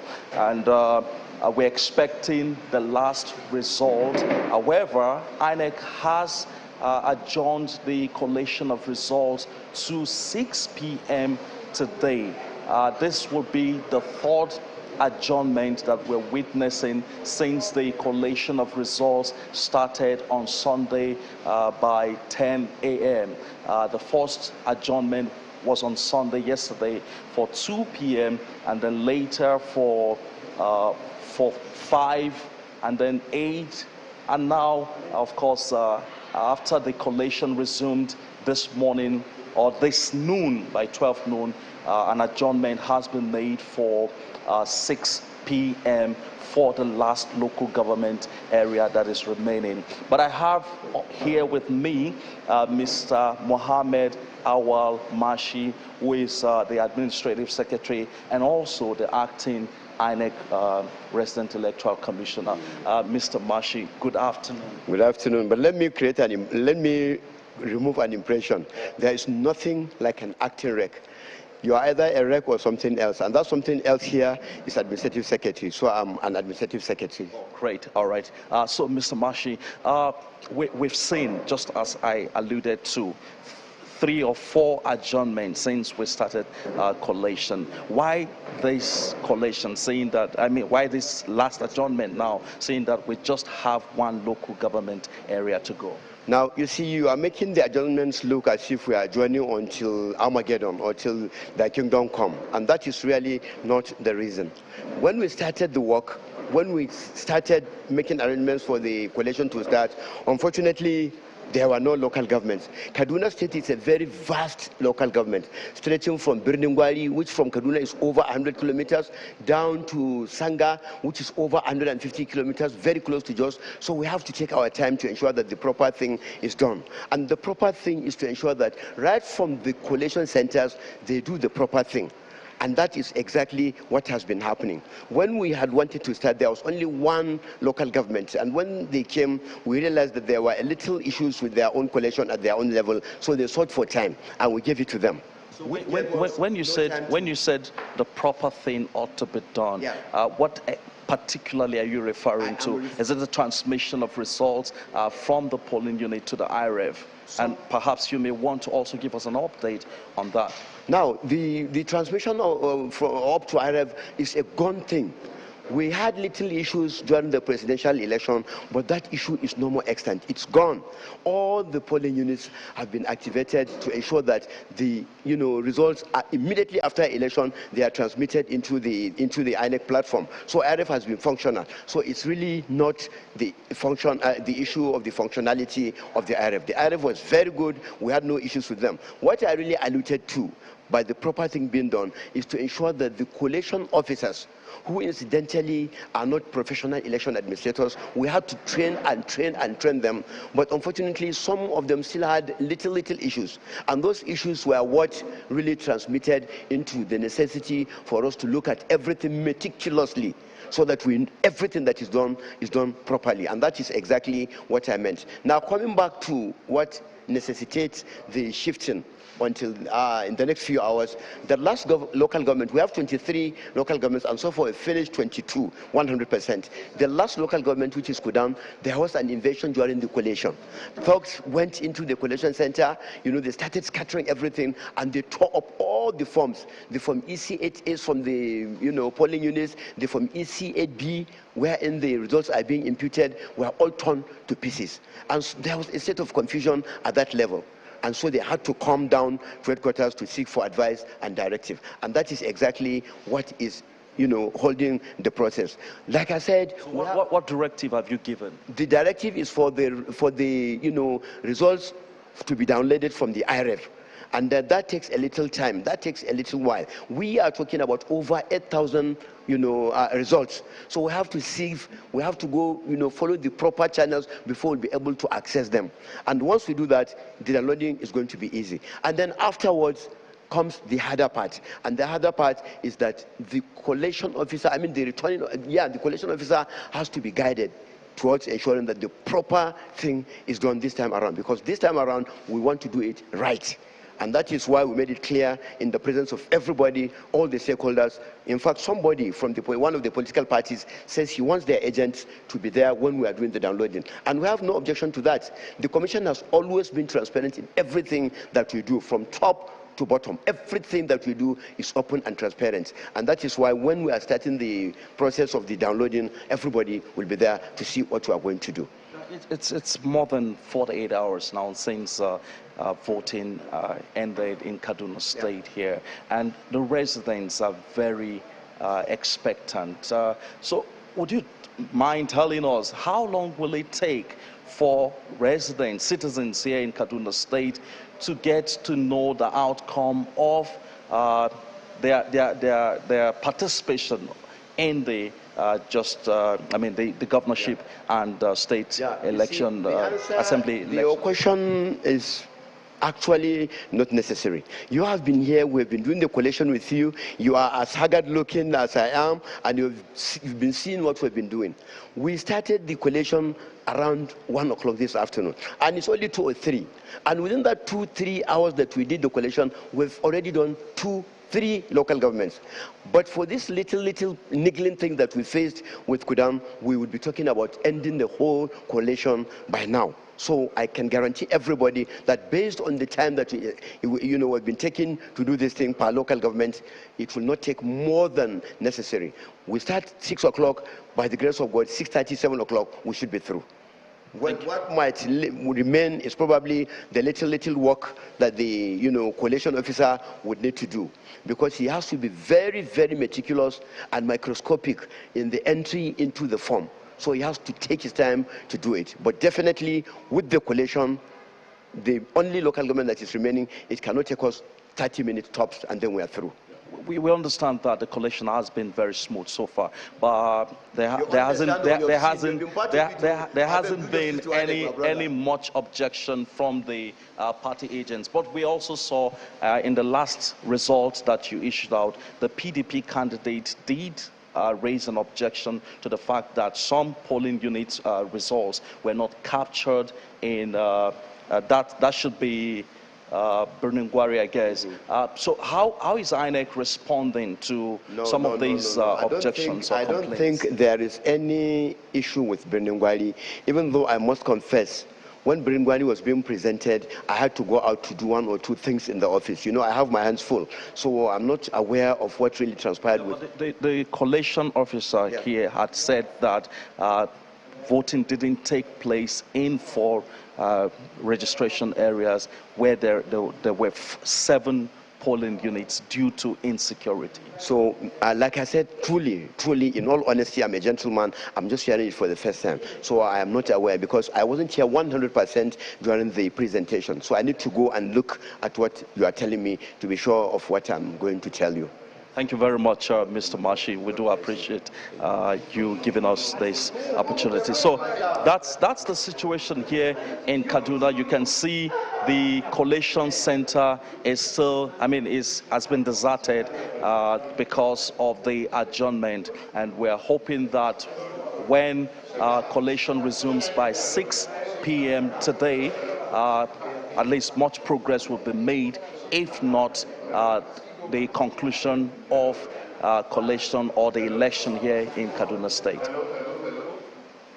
Simon there with the latest, and do have some rest until 6 p.m. We have some time till that time. Everyone monitoring Kaduna local government area election results is still being expected to join the 22 that have already been taken there. Let's go over to Abia State, where we understand collation has since resumed.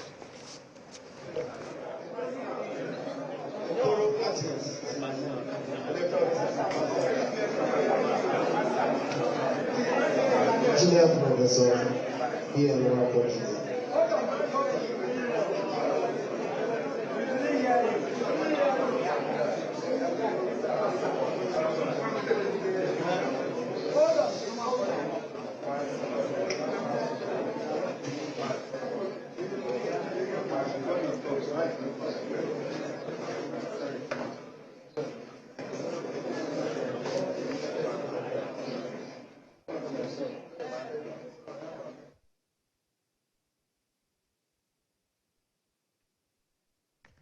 Well, the results being collated and all the needful being done right there to ensure that at least we have all of the reports that we need to. This is in spite of what INEC had earlier informed us that due to their office in Obingwa local government area invaded by thugs, collation of results has been suspended from that local government area. Also, 2 other local government areas in Enugu State, I believe Nsukka is one, and in Kano East. Well, let's not remind you, the report given by, of course, you can see our guests will bring him up shortly, but the results that's been expected in Kaduna State is for Kudan local government area. And what you will find interesting is that all the results in the that particular local government have been uploaded on IREV, completely on IREV. But we're still waiting for the announcement. Perhaps the same thing is... Is it transport fare? Is it the bus broke down? What Let's ask our guest, Dr. Toby Oluwatola, joins us this morning. Thank you for this afternoon. Thank you again for joining us. Thank you for having me. Are you finding these things interesting? Well, for some, it's laughable. But for a good number of people who are really invested in the process, it isn't, a funny thing. And the dicey situation in Abia, dicey in Kaduna, dicey in Adamawa, and God knows where else. What do you make of all of these? It's been very interesting and almost very, very traumatic to follow in some cases, like in Adamawa and Enugu states, particularly where it looks like results have been contested, even in Kebbi State, where results have been declared inconclusive, and some revoting may need to happen. I think part of it, I think we've got to see the progress here.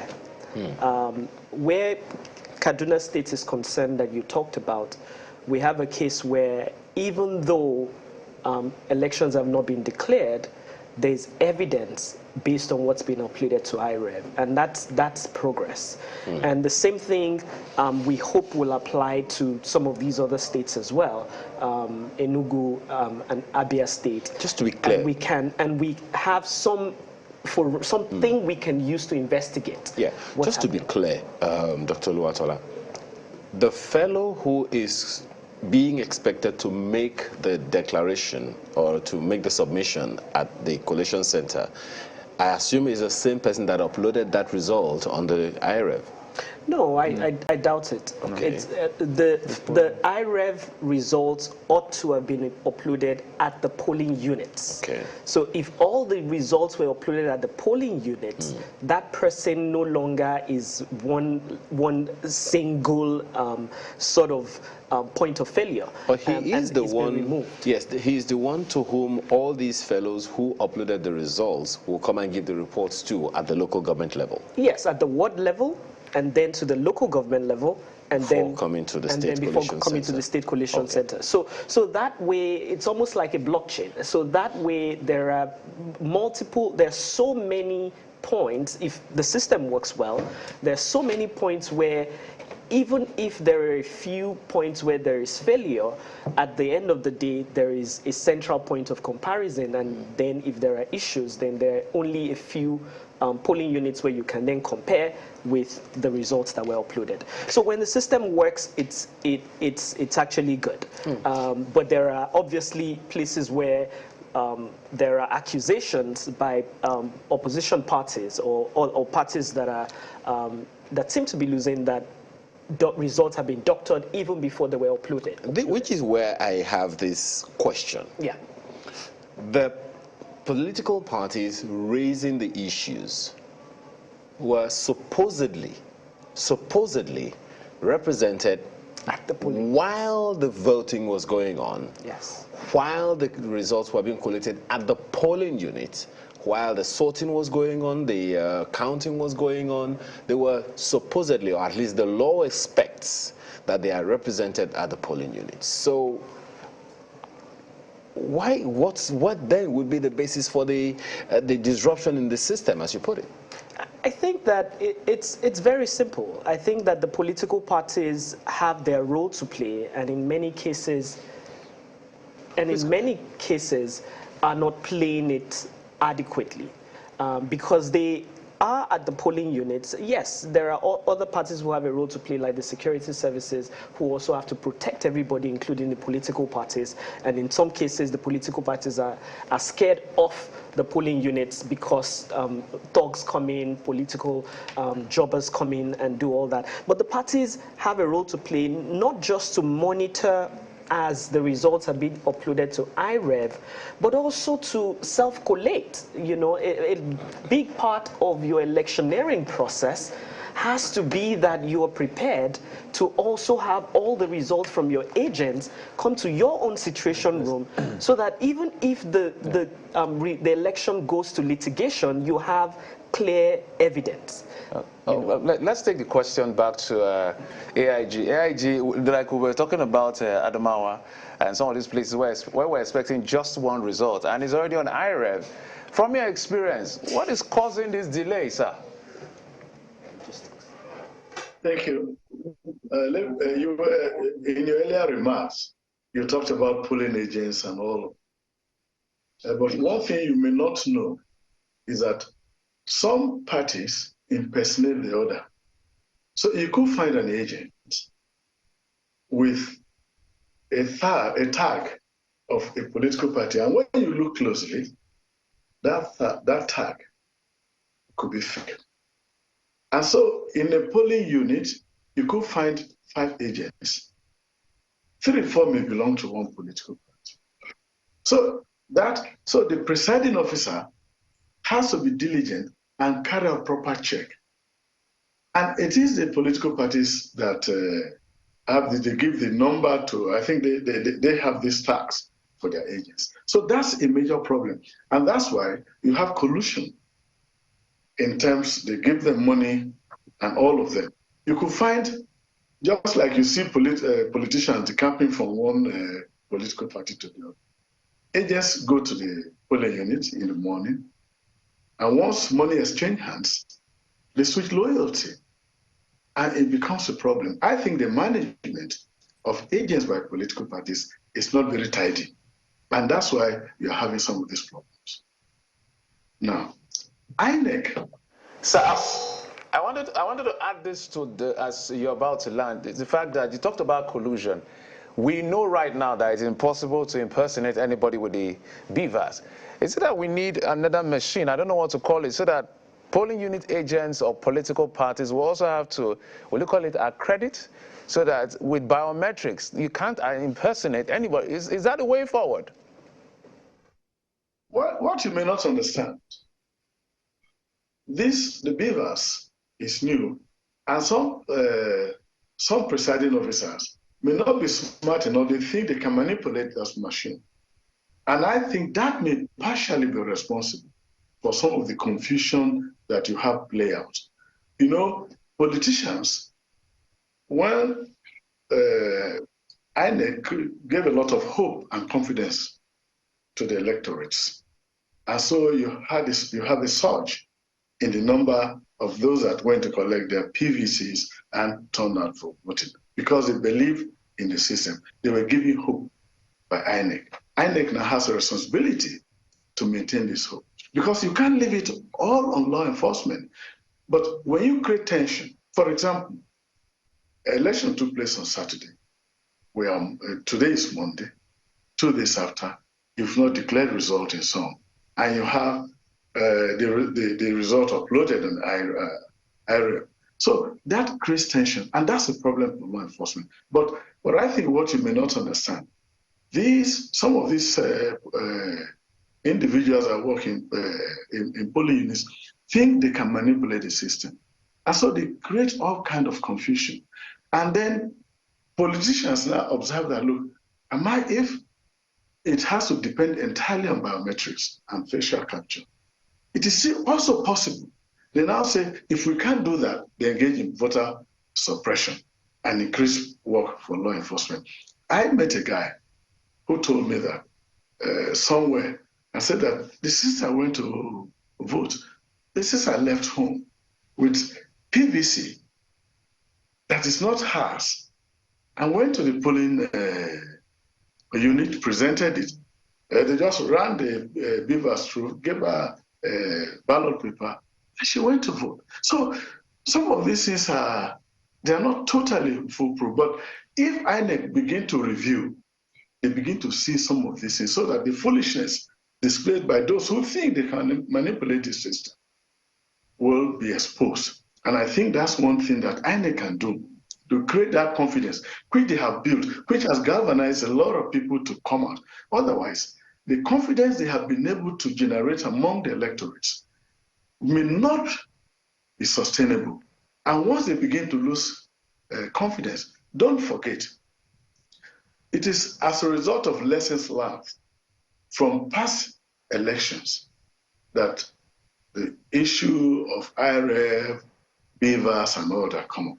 So I think that there should be continuous improvement. And staff who attempt to manipulate the system, I believe that even if they do any kind of wuru, if I may be permitted to use that word, they should be able to detect it.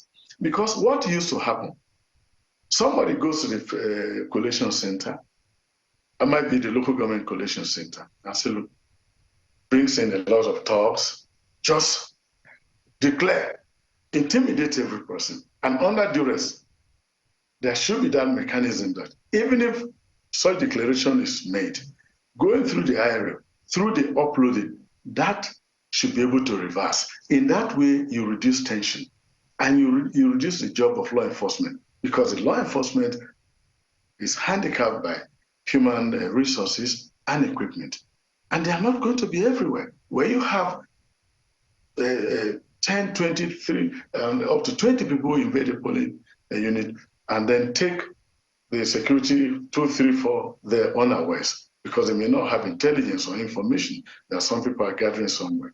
So what I think INEC need to do, they've got to look at, go through the system and begin to pick out some of these things so that they can build confidence. Because the process of going to court is not easy, because I think the burden of proof is like that of criminal case, beyond reasonable doubt. Is it significant enough to affect the outcome of election? And people get impatient that if once you are declared, it becomes difficult to reverse. And what do?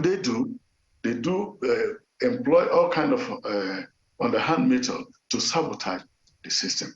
It goes back to INEC to educate the people. I think that INEC has done a good job in terms of voter education, in terms of drawing attention, attracting people. Now seeing visuals of the collation center in Abia State, which is kicking off again. Let's quickly find out what's happening now.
All right, live pictures from Omaya and Abia State.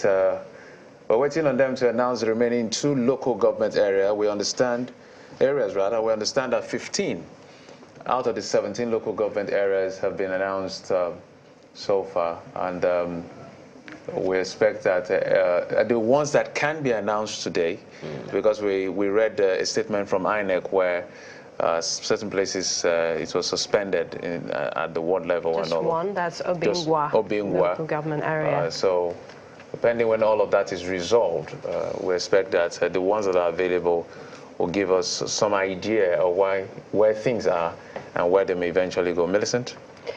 Indeed, it's a matter of, you were going to say something? Go ahead. No, I just wanted to bring up to speed on IREV. IREV, yes. Sorry. He seems to be, obsessed with IREV at the moment. I think what IO is trying to do is bothered about how transparency requires some kind of protection. Which essentially, I mean, yes. there are those, listen to what, rather, recall what Mr. Thompson said earlier, that look, these things shouldn't be this difficult, especially for the younger ones who are quite tech savvy. Behind the camera the other time, Mr. Luatala was asking us, how difficult can it be to just type in the numbers? But then if you look at so many other things. Maybe we'll take that question to Mr. Ladi Thompson. No, we'll take it to the National Assembly because the National Assembly is quite clear on a number of things. But if you look at what IRF is saying, for instance, 57.81, 97. Abia State. Beg your pardon, Abia State. 97.81% of all those results have already been uploaded. And the Obingwa local government area, that's the only one, the outstanding one. So of all the results that are supposed to be uploaded from information available here on IRF, you will find out that for Obingwa local government, 300 of the 11 wards, 312 polling units are being expected. 252 have been uploaded on IRF. So that's good for transparency, one can say. Indeed. Perhaps also, and this is to talk to Mr. Anelagwu, you were just, giving your thoughts, about a question asked, but, this is more on security. Obingwa, the local government area, was suspended, and this was because INEC says, thugs invaded that particular local government area. We're also seeing this apply in Enugu, just on Sukan and Kano East, where coalition has also been suspended in those local government areas. Could there have been a better handling of these? Could INEC have foreseen that this would happen? Could the security agencies have prevented these kinds of things from happening? Perhaps intelligence, what do you think was a lapse in security in those particular local government areas, Mr. Nalagru? I think the security forces need the cooperation of the people, because these people who mobilize to attack and cause mayhem on polling units come from our various communities. I expect that we should have some level of intelligence, and that these things don't sometimes happen very suddenly. And so if you are able to have a heads up on some of these things, you are able to intercept even before they get to the polling unit. Because in addition to the deployment, you have for the usual normal crowd control at the polling units, you also have officers on patrols with the tactical response teams. And I think there should be communication, because once these people want to take on this polling units, they could come suddenly. But I think there should be a system, like an early warning system, for all the polling units, that they are able to quickly send distress call to this. And once they arrive on time, though it depends on topography and the distance of such places, that these things happen. But I think some of the ones we've had occur in the town. But I think the security forces have made arrests. Some people are undergoing investigation. And then I think the case files will be compiled and forwarded to INEC execution.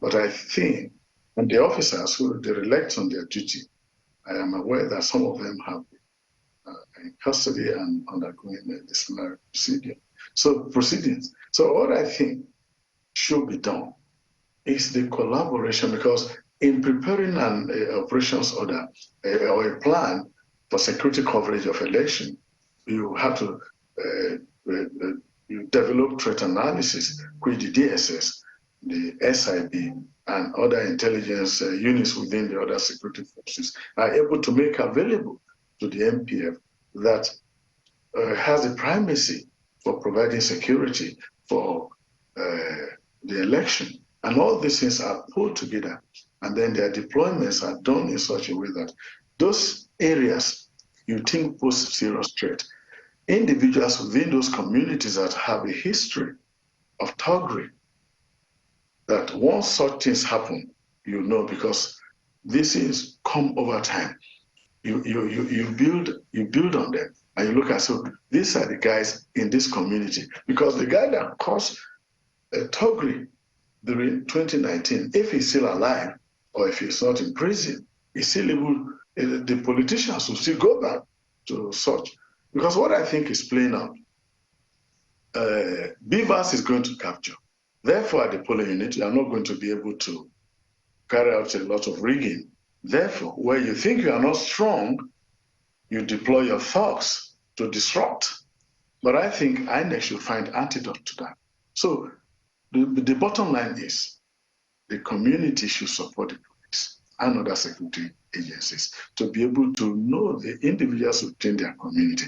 And people who see that these people are making plans should quickly alert the security forces, particularly those on patrol. And I think that is why you have every police command display the number of officers on election duty, the help lines or hotlines, as you may want to call them, so that if you notice such a thing, you alert them, because they are not spirit. They cannot be on every inch of the land of the community. So everything is about collaboration and then in-depth investigation. Because if you are able, you arrest 1, 2, 3, like those undergoing investigation, you should be able to check their recent transfers to their accounts and all that. Those who terrorize, if you almost regarding them like terrorists, you begin to check their finances. Who has paid money recently into their account? And these individuals should be questioned, because they won't go and endanger their life if there is no consideration for them. So if you extend your investigation beyond those you arrest, you are likely to interrupt and bring the big fish to the table. I think if you make a few examples, you are going to reduce this. Because I think it's sad that when you think you don't have advantage, you say they shouldn't vote. That shouldn't happen. And I think the security forces should take it as a matter of priority in dealing with this. But communities, please cooperate. INEC, you have been able to raise our hope. You have increased our hope. How do you sustain this hope? Those complaints that are brought, that are considered credible, address them speedily. Because if it takes time, because people unfortunately lose confidence in the social control, which appears to be weak. Because you go to court, maybe the guy is discharged on technicality and all that. So you need to give hope. The judiciary, I think the administration of justice system has got to be rejigged so that they get to, they have more strength, so that people get to develop confidence in them. When you have this, you are going to bring tension down. Politicians desperate politicians, not all of them perhaps, desperate politicians who use underhand method to get to position, once they are gotten and then prosecuted and serve the appropriate punishment, we are going to reduce this. But I think there are lots of lessons learned from the application of BVAS and IREF that INEC is going to build. The civil society, the press, what they're able to contribute is further going to improve the quality of future elections. There have been challenges, but I think confidence is being brought back with IREF uploading and all that. But these guys who do this, you must stop them.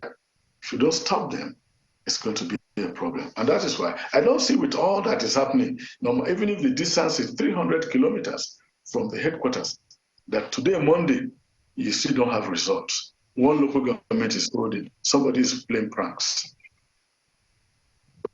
Thank you. Big fish. And Dr. Oluwatola, we're going to ask you that, and so think of what to say. But we need to go on a quick break. When we return, we're still bringing you the latest as our continuing coverage of the verdict, and the verdict will continue until we have all the results in the 28 states and the House of Assembly. Bringing you the latest. We will be going on a short break and be right back. Stay with us.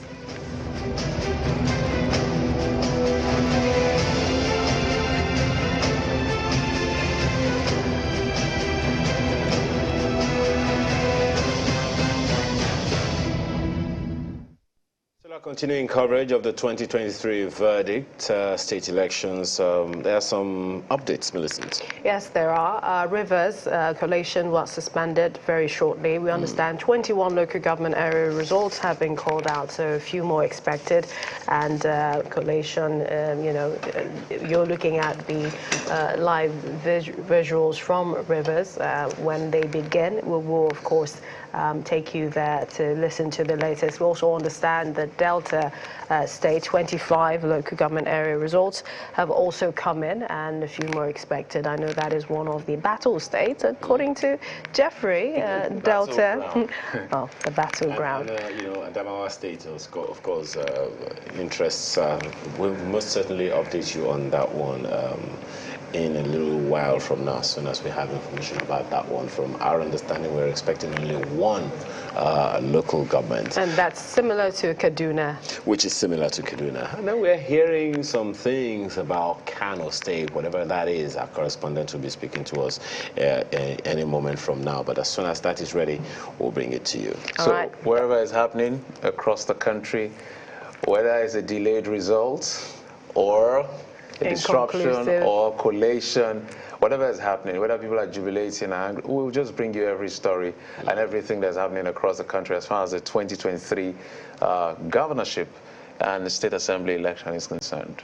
So essentially, Dr. Oluwatola, do talk to us about, if we really ever get this big fish, because it would deter some of these actions that we're seeing each time we have an election cycle. Or will it? I don't know if it will, but I doubt that you will catch the big fish. That's the very simple answer, because they operate under the guise of plausible deniability. So a lot of the conversations happen in closed rooms, and then the lackeys and the people down the chain then go out and operate. How about the? I mean, you've talked about plausible deniability. How about the principle of vicarious liability? That is true. That is definitely a. So there's a possibility to catch them. It is possible to catch them on that basis. But then again, if you don't have strong evidence, they will still walk out scot-free in the end, most of the time. Just like they've been walking out. Just like they've been walking out. But I think what we ought to be doing, however, is even if we cannot catch the biggest fishes, can we at least catch the people that we caught? The people that we caught on camera, the people that actually broke someone's head, and hopefully in the process of interrogation, they will give up someone else a little further up the chain. And after we see a few examples, made of people who actually go out and prosecute violence, things start to change. And one of the things I also want to point out is that many times these things are not even as coordinated as we make them out to be. It's really just some local chief that has said to himself that in my own local government, I will not lose. My ruling party will not lose. And so because of that, they then mobilize the community to go prosecute these things. In one of the communities that our observers were looking at, were observing in Akwa Ibom State, he had taken a picture of thugs, of people selling votes. And he thought he had gotten away scot-free and moved on to another local government, another polling unit, when a mob of attackers came at him. And then they took his phone, they smashed his phone, they started beating him. Luckily for him, an elected official was driving past and saw what was happening, and he intervened. Otherwise, we might have been saying a different thing. And this was done by the community. It wasn't any political party agent or anyone that you can directly attribute, to by vicarious liability to a politician. So sometimes, there's also voter education. There's also the people that we have to also sensitize, to desist from these types of behaviors. So don't walk, all these conversations that we are having. I don't know. It's rather confusing because, okay, so there is a counselor for every Nigerian. There is a member of the House of Assembly for every Nigerian. There is a chairman of a local government. Whichever way he got into office, there's a vice chairman of that local government. There is a member of the House of Assembly for that local government. So whatever, in whichever way, manner, shape, or form, there is someone close by that should be held responsible for such behavior. Agreed. You know, by anyone. But you know what? Let me ask her. You wanted to? I wanted to add a point. I think also part of what also, I think we've also have to be very circumspect about our communication in election seasons. I think this election particularly was really prosecuted in many parts of the country on the fault lines of ethnicity and religion. And when people are, and I look at the governorship election in Lagos State, for example, and how the ethnic divides of Igbo cannot rule Yoruba land was raised to a fever pitch, that it's hard to see how, you know, traditional Yoruba leaders don't then feel like, oh, it's a defense of our Yoruba heritage that we go out and do these things. And we've got to, so I think as we do the autopsy of what went wrong in this election, we've also got to think about that communication and how, you know, how we could have nipped some of these things in the bud by controlling some of that, the narratives that went out. Well, it most certainly is something of concern, but what we understand right now, I mean, is, I don't know, I don't even really know how, because these things aren't just happening, they have been happening for a very long time. We're talking about regions and all of that now, but at the end of the day, you should break it down, even within states, within, you know, these major, you know, ethnic chunks that we have in the country, we've still had situations where there are divisions even down the ladder. Absolutely. You know, and those things shouldn't really be. Absolutely. The coat of arms of Nigeria says unity and faith, peace and progress. Absolutely. So that should be an ethos every one of us should own. Absolutely. Unless we own that ethos, those interests are only going to be increasingly pixelated. And, you know, pixels are really small, not just fragmented, increasingly pixelated, but that every election is going to bring that up. That thing that, something that the vice president said some time ago about our fault lines being made more prominent is something not to discountenance. And I'm hoping that the governors, as they are being consolidated in office and those new ones are coming in, Jeff, I'm hoping that we'll get to a point where these elections will not be battlegrounds for the states. Rather, it will be carnivals. In my state, I saw a number of places where they were literally having a carnival. In my estate, the chairman of my zone said, look, we're just enjoying ourselves. And they voted in different interests, so why should there be war? And strangely, we saw the carnival begin with VGC, VGC. and turn, then you know, real. something else to something else, and then, you know, came back again. But the difference in that is the fact that it wasn't the people, it was the managers of the system, the electoral umpire versus the people. So, and I think VGC is one example of where it was an unforced error. Yes, INEC claims that in the previous election, the people were held hostage and the estate security wouldn't let them in. But you could easily have worked on that by adding more polling units, more agents, and providing security, asking security to also intervene without stirring up what was already a powder keg waiting to explode. Very quickly, thank you, Dr. Luatola. We, of course, still have our guests, Mr. Enalegu and Mr. Thompson, but let's quickly bring you some updates. We mentioned to you earlier that the Kano State government imposed a dusk to dawn curfew with a view to avoiding a breakdown of law and order following tensions generated from the collation of results of the governorship and state assembly elections. Of course, despite that announcement by government, in Kano State, supporters of what you can see on your screen right now, supporters of the NNPP were seen celebrating in the streets, and these are, the videos we gather. If you want to see more, you may want to go to the social media handles as well. But that's what you have in Kano.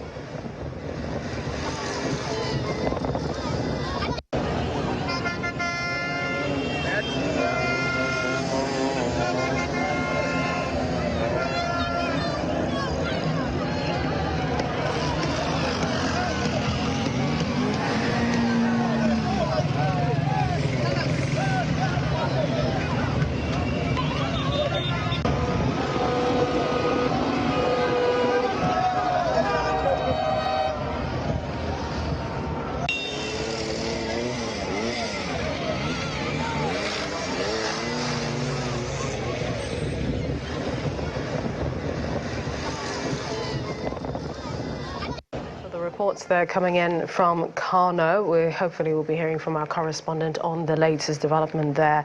But over to Adamawa, where collation of results for the state, the governorship elections, which held on Saturday, commenced Sunday, the 19th of March. It's yet to be concluded. We heard that earlier today. This was following disagreement over the last results from Fufore, local government area of the state, where the results sheet was alleged to have been snatched by thugs, resulting in the collation and submission of a fresh results sheet from the local government.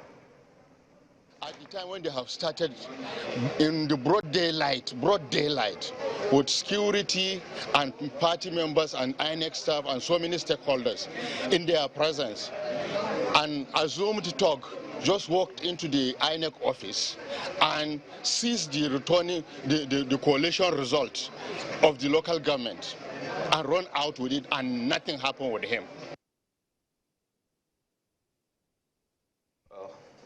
As we've seen, this has become a bone of contention, and afraid now as a party agent, the postponement of the delayed result by INEC did not help matters. Some party agents insist that the last results from the Fufore must be collated and announced by INEC. There are a lot of rigging in so many local governments like Madagali, Michika, Hong, Numan and the rest.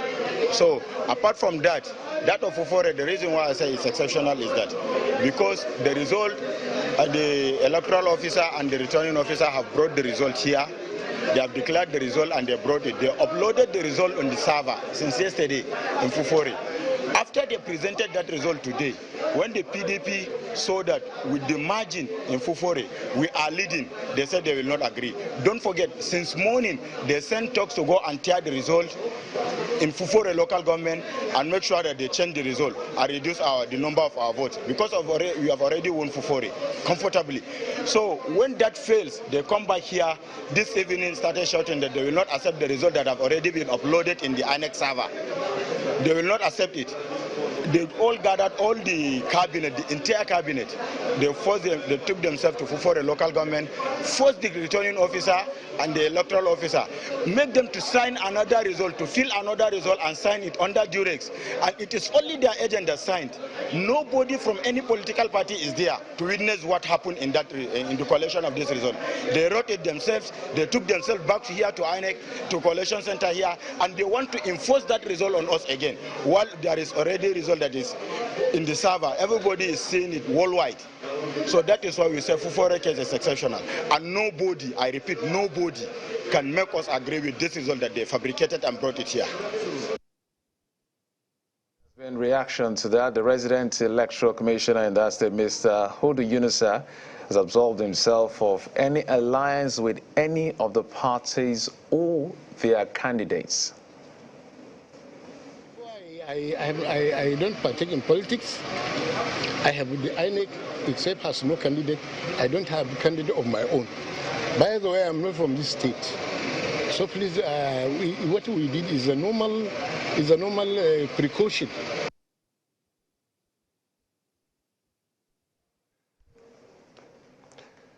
Well, that's the report latest from Adamawa State. We're expecting all kinds of results from just about everywhere, really, just to be sure that, I mean, we're doing the proper things. Of course, we've been keeping tabs on what's going on in Abia State. And, well, more reports will be coming from you from that angle anytime from now, as well as from Kano. I mean, Millicent mentioned earlier, correspondent will be bringing you an update on information based on whatever it is that you may be hearing. An update, authentic, authoritative update will be coming from our correspondent right there in Kano. Well, let's continue our conversation with our guest. Mr. Thompson, so you're observing all these things, and Jeff has tried to reiterate what you said about the programming the other time. But, you know, how do we begin to rewrite this thing? You also heard the conversation we've been having with Dr. Oluwatola here around this whole programming. And the question that naturally comes is, how do we begin to address or redress these issues? You've talked about what young people can do, and of course no one is ignorant of that. What would be the first step towards that redress that you are so sure will help to address some of the challenges we're having?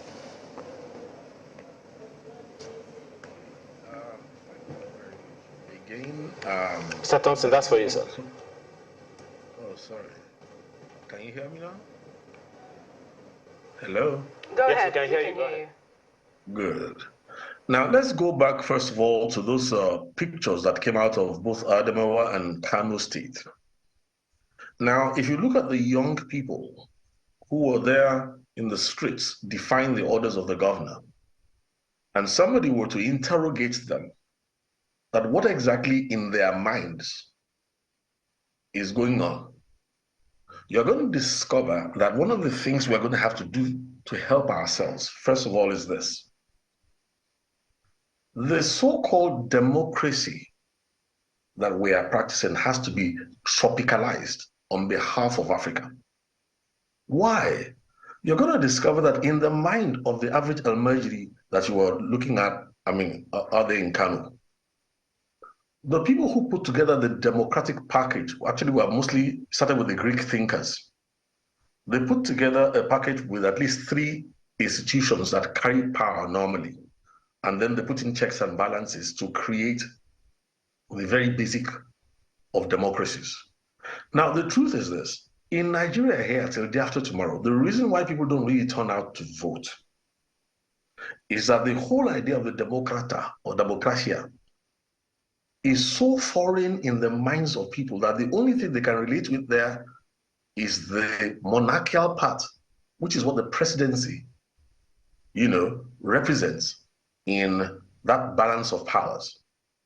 So you're going to find out that your media, for instance, you're going to have to owe the nation to help the nation to see that in the mind of the Amajiri, he's just looking at, maybe at best he thinks he's a new emir or something or the other, very vague understanding.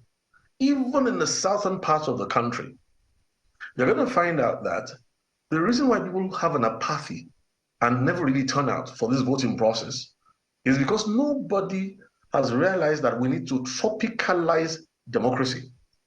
Let me tell you what John Adams said, you know, this was in 1814. He says, remember that democracy never lasts long. It soon wastes, exhausts, and murders itself. There was never a democracy yet that did not commit suicide. That's why it surprises people when we tell them that America is not a pure democracy, it's a democratic republic. So you're going to find out that what the American founding fathers did was that they sat down to tweak the model of democracy that they wanted to operate in their nation. We're back to programming again now. Look, the average person, even in ancient times, for instance, in Yoruba land, if there was an Oba and the people were not very happy with his rulership, the sophistication of the system was such that there was a process by which he would recognize the displeasure of the people. In the mind of the average Nigerian, who is a senator? Excuse me, who's a member of the House of Rep? Who thinks that somebody does the average citizen see any of these people as people representing them, or people to whom you are supposed to, like a lower chief or, a high chief somewhere? So you see, it's here in the mind. So if we want to move forward in this nation, we're going to have to realize that all of us right now, all of us, practically all of us, are reckoned as being emotive, intuitive, unscientific, and incapable of critical thought. Unfortunately for us, instead of us to demonstrate the fact that Nigeria, at least, has been given the opportunity in Africa to produce lots of people who think well, and let us address these issues to this core. For instance, you were mentioning how that in one area, some civilians came out, they beat up some guy. We shouldn't even at all encourage any of that, because mob rule, a pure democracy usually turns into a mob rule. That's why they invented that balance, in a real democracy, where you have the presidency is like a monarchy, then you have the houses is like aristocrats, and then the generality of the people are balanced by the judiciary and the lower house. So if we are going to start to think originally, Nigeria needs to take its position and realize there's something called an enculturation program. It is inside the enculturation program. Let me tell you what an enculturation program is. A baby is born in Lagos to an Igbo family. Okay? The baby is not born Igbo. He's born a baby. But there's a process of learning the competencies of the Igbo culture that the parents will now transmit to the child. Children between the 3rd trimester of pregnancy and age 6 have what they call subconscious learning. Any serious nation in the world takes note of all these things. And that's why you are able to indoctrinate your young people. By age 7, by age 8, they are already Nigerians.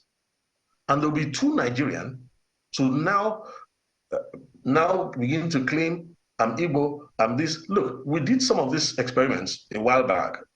I was working under the guidance of Dr. Christopher Kolade, Professor Hanya, Engineer Shingo Wigwe. We worked with the political community and all that. What were we doing? We were looking ahead at this election at that time. And at that time, we said, look, there has been enough cross-cultural marriages, Yiba, between Igbos and Yorubas in the southwestern part of the country, that by establishing that platform and the sheer number of persons on that platform alone, when you see what love has produced with an Igbo father, a Yoruba mom, or a Yoruba father and an Igbo mom, if you see the kind of bonding it has produced, you'd realize that, look, these things are programmed. And so these are the kind of things we need to invest in. It's not going to be a fire brigade approach. And I'm going to tell you the truth about VGC till day after tomorrow. I said something to you. As long as the original program is still working, when push comes to shove, everybody will just revert to the default setting. I'm sure you have heard this joke before. There's one, I want to show you how these things work, what we call narratives, how the war of narratives work. Lagos State will tell you that, look, we've had Igbo commissioners. We've had this, we've had that. We are moving forward to unite the country. But when election comes around, the same Lagos State now will look and say, wait a minute. Everybody's playing the tribal card here. Oh, you want Igbos to vote Igbo? What, Yorubas vote for Yoruba people and all that and all that. Then you hear, I don't know if you've ever heard this very common joke in the Southwest in those days, impossible. Impossible. How a judge or a magistrate was asked to jail a man called Okonko for stealing a chicken that belonged to Lamidi. And when the magistrate saw that the case was going awry, the magistrate said, impossible. Impossible. Bo ni Lamidi, yóò sì sẹ̀wọ̀n l'Íbàdàn lórí ẹ̀dìyẹ Okonko. So Okonko lè sẹ̀wọ̀n lẹ́nugun. Well, somebody needs to translate for you. But I'm just showing you right now that whether it's in media, enculturation is a 360-degree thing. You know, Mr. Thompson, when you talk about this, the only thing that keeps reiterating, that's on loop in my head, is the issue of communication. It's all about communication. And just as you said, this enculturation things is not going to happen unless there is a constant and consistent communication with the people, as such as some people will cite Israel and the way a number of other countries around the world enculturate and acculturate their people irrespective of where they are, whatever part of the world that they find themselves. So let me quickly interrupt you for a bit and raise issues about Delta State. From information available to us says that for now, Delta State Collation Center is on a break and perhaps to return to make the necessary announcements right now. So collation has been concluded in Delta State as far as we know, and as events unfold, we most certainly will let you know. So essentially that official collation from 25 local government areas have come in. And Abia State is another area of interest. Yeah, we understand that, the press release that was released by the commission, the collation officer is addressing people on that particular release by the commission. So our correspondent is ready now to give us an update. Itokwe Kute. Itokwe.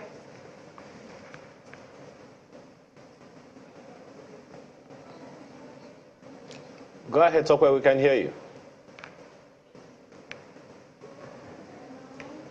Okay.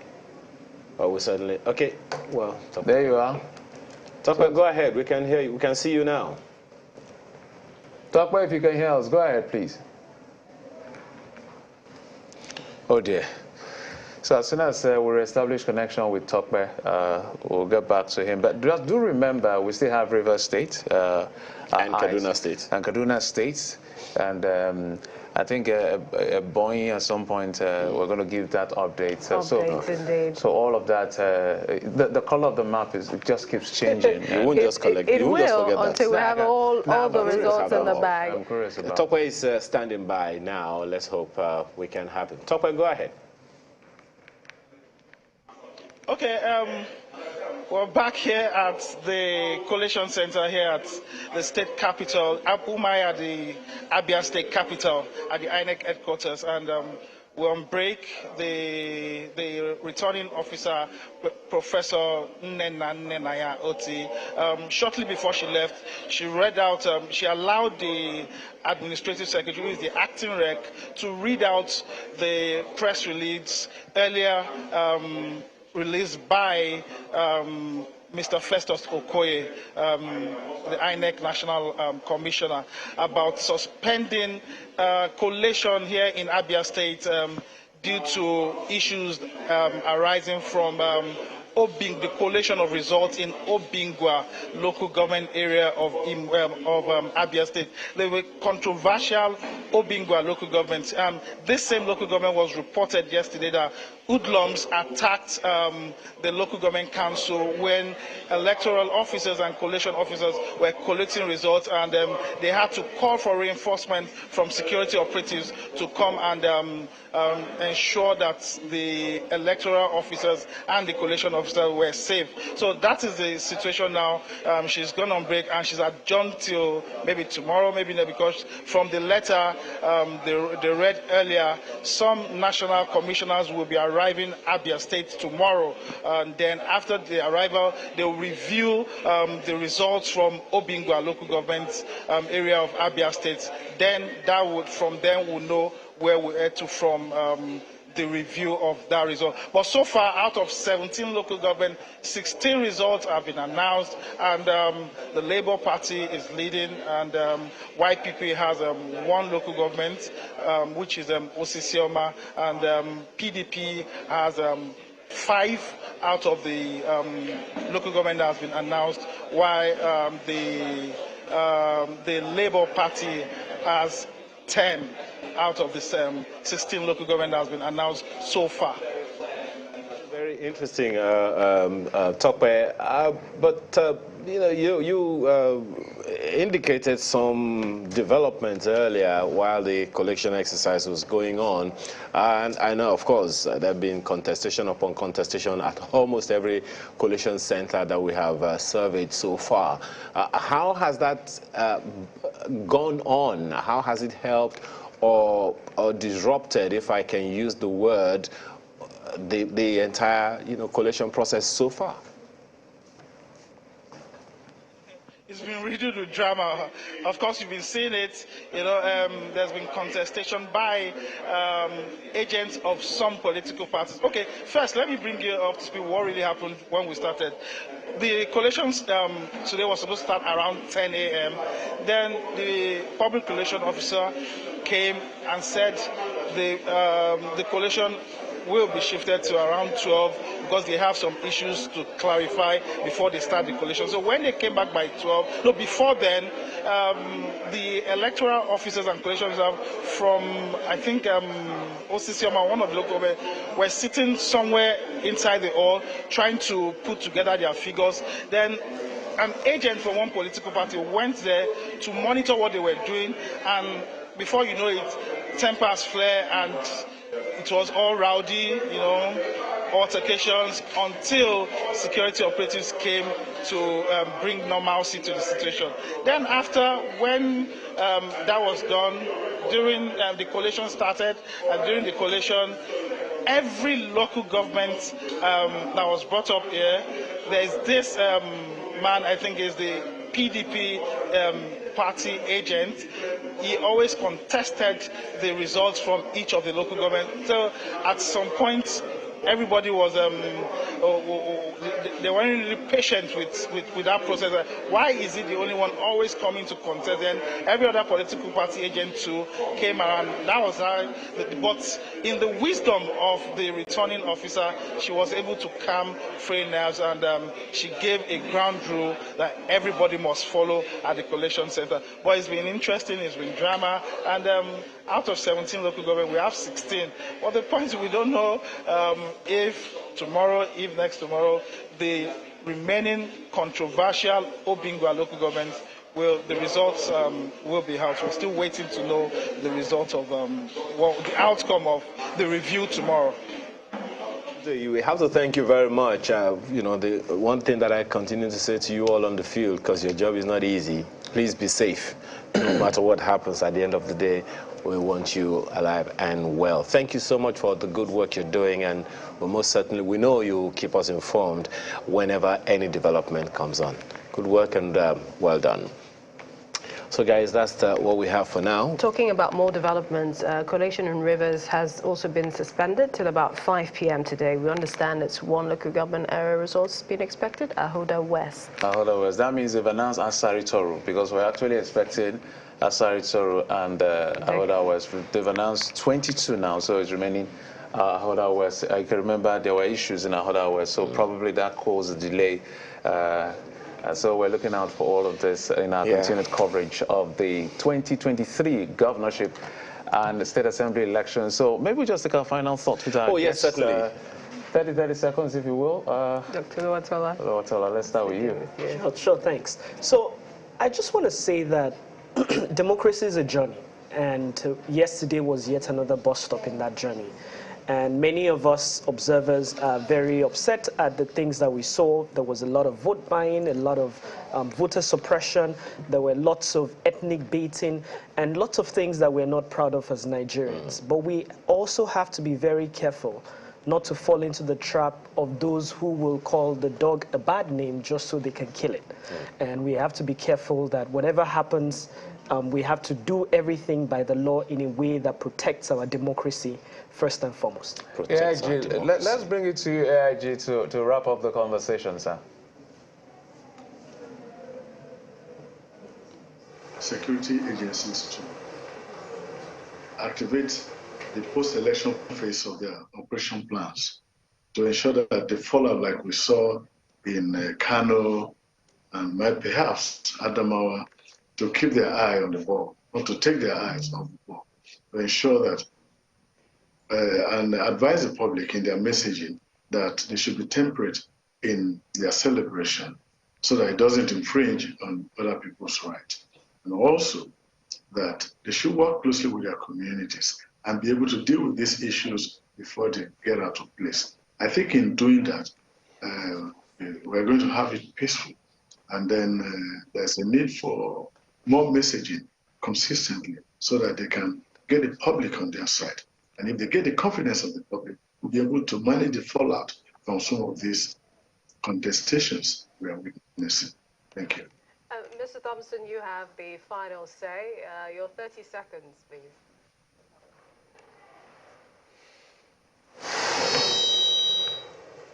Thank you.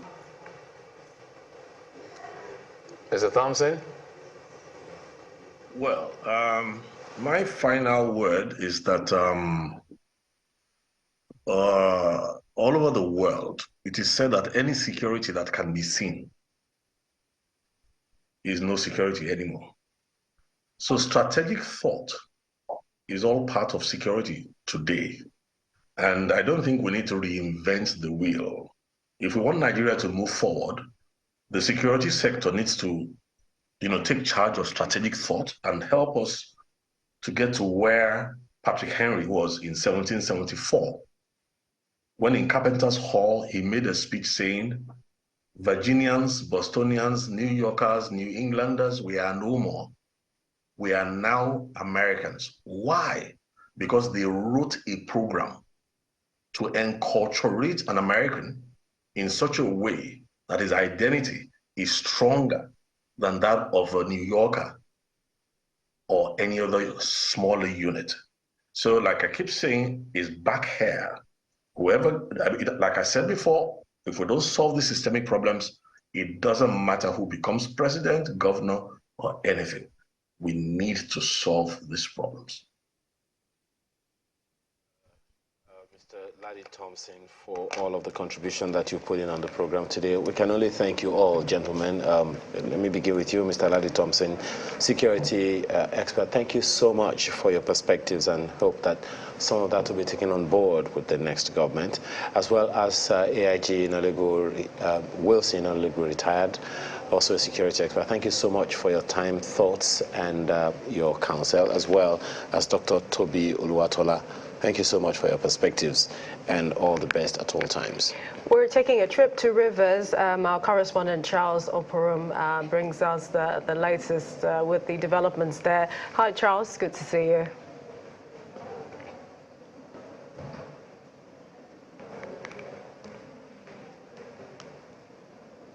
Charles, if you can hear me, where are we with regards to the final results?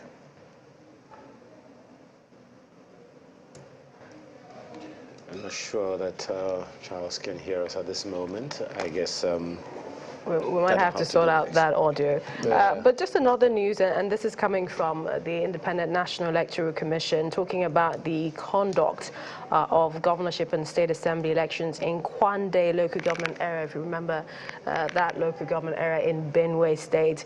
It says further consultation with stakeholders. The resident electoral commissioner in Benue State has advised that the state office is ready to proceed with the rescheduled elections there, and that election will be holding tomorrow, Tuesday, the 21st of March.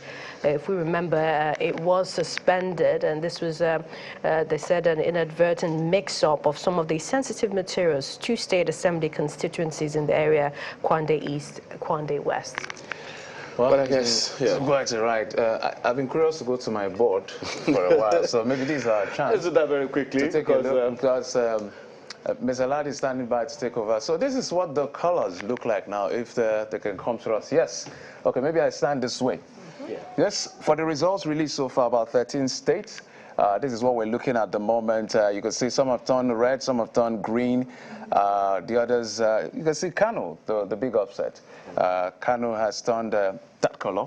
Of course, NNPP taking that state. So you see Sokoto, Katsina, Jigawa, Yobe, Gombe, Nasarawa, Kwara, Lagos, Ogun, all being won by the APC. And of course, Kebbi, the first election to have been declared inconclusive. We also have Akwa Ibom that Pastor Minor emerged as the winner. So far so good. These are the states that have been declared by the Independent National Electoral Commission. I'm sure as we keep going, we'll get more results coming in. We expected, because of how well IREV works this time, things should have gotten better. But, well, not that bad. We're still making progress. I'm excited that the number of inconclusive elections have drastically reduced. But let's not just conclude yet. Too early to say. Yeah, it's too early to say, because if I go back to the map, way back, let's go to 2019. This was what it looked like at the end of the election before all the states were called. So we had Sokoto, Kano, Bauchi, Plateau, Benue, Adamawa, all declaring inconclusive results. And you see where I was always looking at Rivers State, because elections were suspended in Rivers State due to some issues. But now we're looking at the map is beginning to take shape. And that's what we're looking at right now. So we see that some governors, about 7 of the 11 governors that are seeking re-election, they can now go to bed and take a bit of rest and sleep. But let's remember that people like Ahmed and in Sokoto is not a new man to the show. He contested against the incumbent in 2019, and now he's finally made his dream come true. Similar thing happened to Yusuf, who is now a member of the NNPP. He contested against the incumbent and Abdullahi Ganduje, and now finally dream come true. So we're seeing all of this, but the governor of Kwara State, the governor of Oyo, Ogun, Lagos, Nasarawa, Gombe, Bauchi, Yobe, all of these have been returned, and 5 of the governors here in the Northeast are seeking re-election. But if you come in this direction of the Northwest, most of them here are going to be new faces in the politics. So this is what the map looks like at the moment. Oh, what happened? Okay, it's one of those. Yeah, this is the map. Well, thank you for that update, Jeffrey. So that's where we are right now. Yes. And I guess the most that we can do now is appeal to you to keep it locked here at Channels Television, because we're not going to let you be until we are sure that you are satisfied with everything that is being declared. For those of you who, Jeffrey has advised 3 places to confirm the results for you. Your party agents, IREV, and INEC. Well, both of them have. The last 2 are from INEC, but one of them you can get digitally, while the other one we have to wait for the official announcement, which is what the law says. And so that we cannot cross, that line we cannot go beyond. For now, we have to thank you very much for the privilege of serving you at Channels Television. This segment of the program is over. The next the next team is coming on right now, led by Ladi Akeredoluwale in Lagos. You're in safe hands. Very safe hands. Most certainly. And there's one thing that is guaranteed with that safe hands, that you're going to have more results. Oh, yes. You will have more results with that team. Some collations that postponed to later are coming up. My perhaps final word would be jubilate responsibly. For some of the states, they've gotten the results. And for those that are still waiting, wait patiently. I'll say, please, let's put Nigeria first in it all, because we have to have a country before we can have safe, confident, joyful celebration. I'm Ayo Makinde. Have a wonderful rest of your day. I'm Millicent Walker. And I'm Jeffrey Ozama. Keep the peace. Thank you for watching. We'll leave you with this report from Lagos. A Thanksgiving atmosphere at the Lagos House Marina even before the final result of the state governorship election was announced.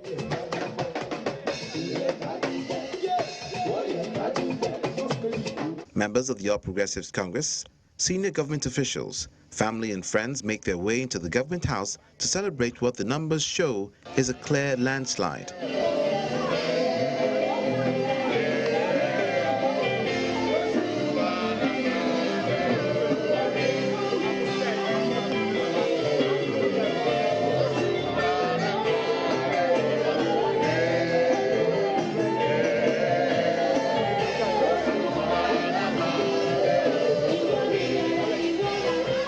Governor Babajide Sanwo-Olu and his deputy, Kadri Hamzat, joined other party supporters for the announcement of the result for the last local government area, Etiosa, which did not come in till midnight as voting was postponed in some polling units till Sunday morning. Sanwo-Olu Babajide Olushola, male, APC. Total votes received 762,134. 762,134. The much-awaited official pronouncement from the returning officer for Lagos, Professor Adenike Oladiji. Sanwo-Olu Babajide Olushola of APC, having satisfied the requirements of the law by scoring 25% in 2/3 of the local government areas in the state, and also having the highest number of votes cast, and meeting the requirements of the law, is hereby declared the winner and is returned elected.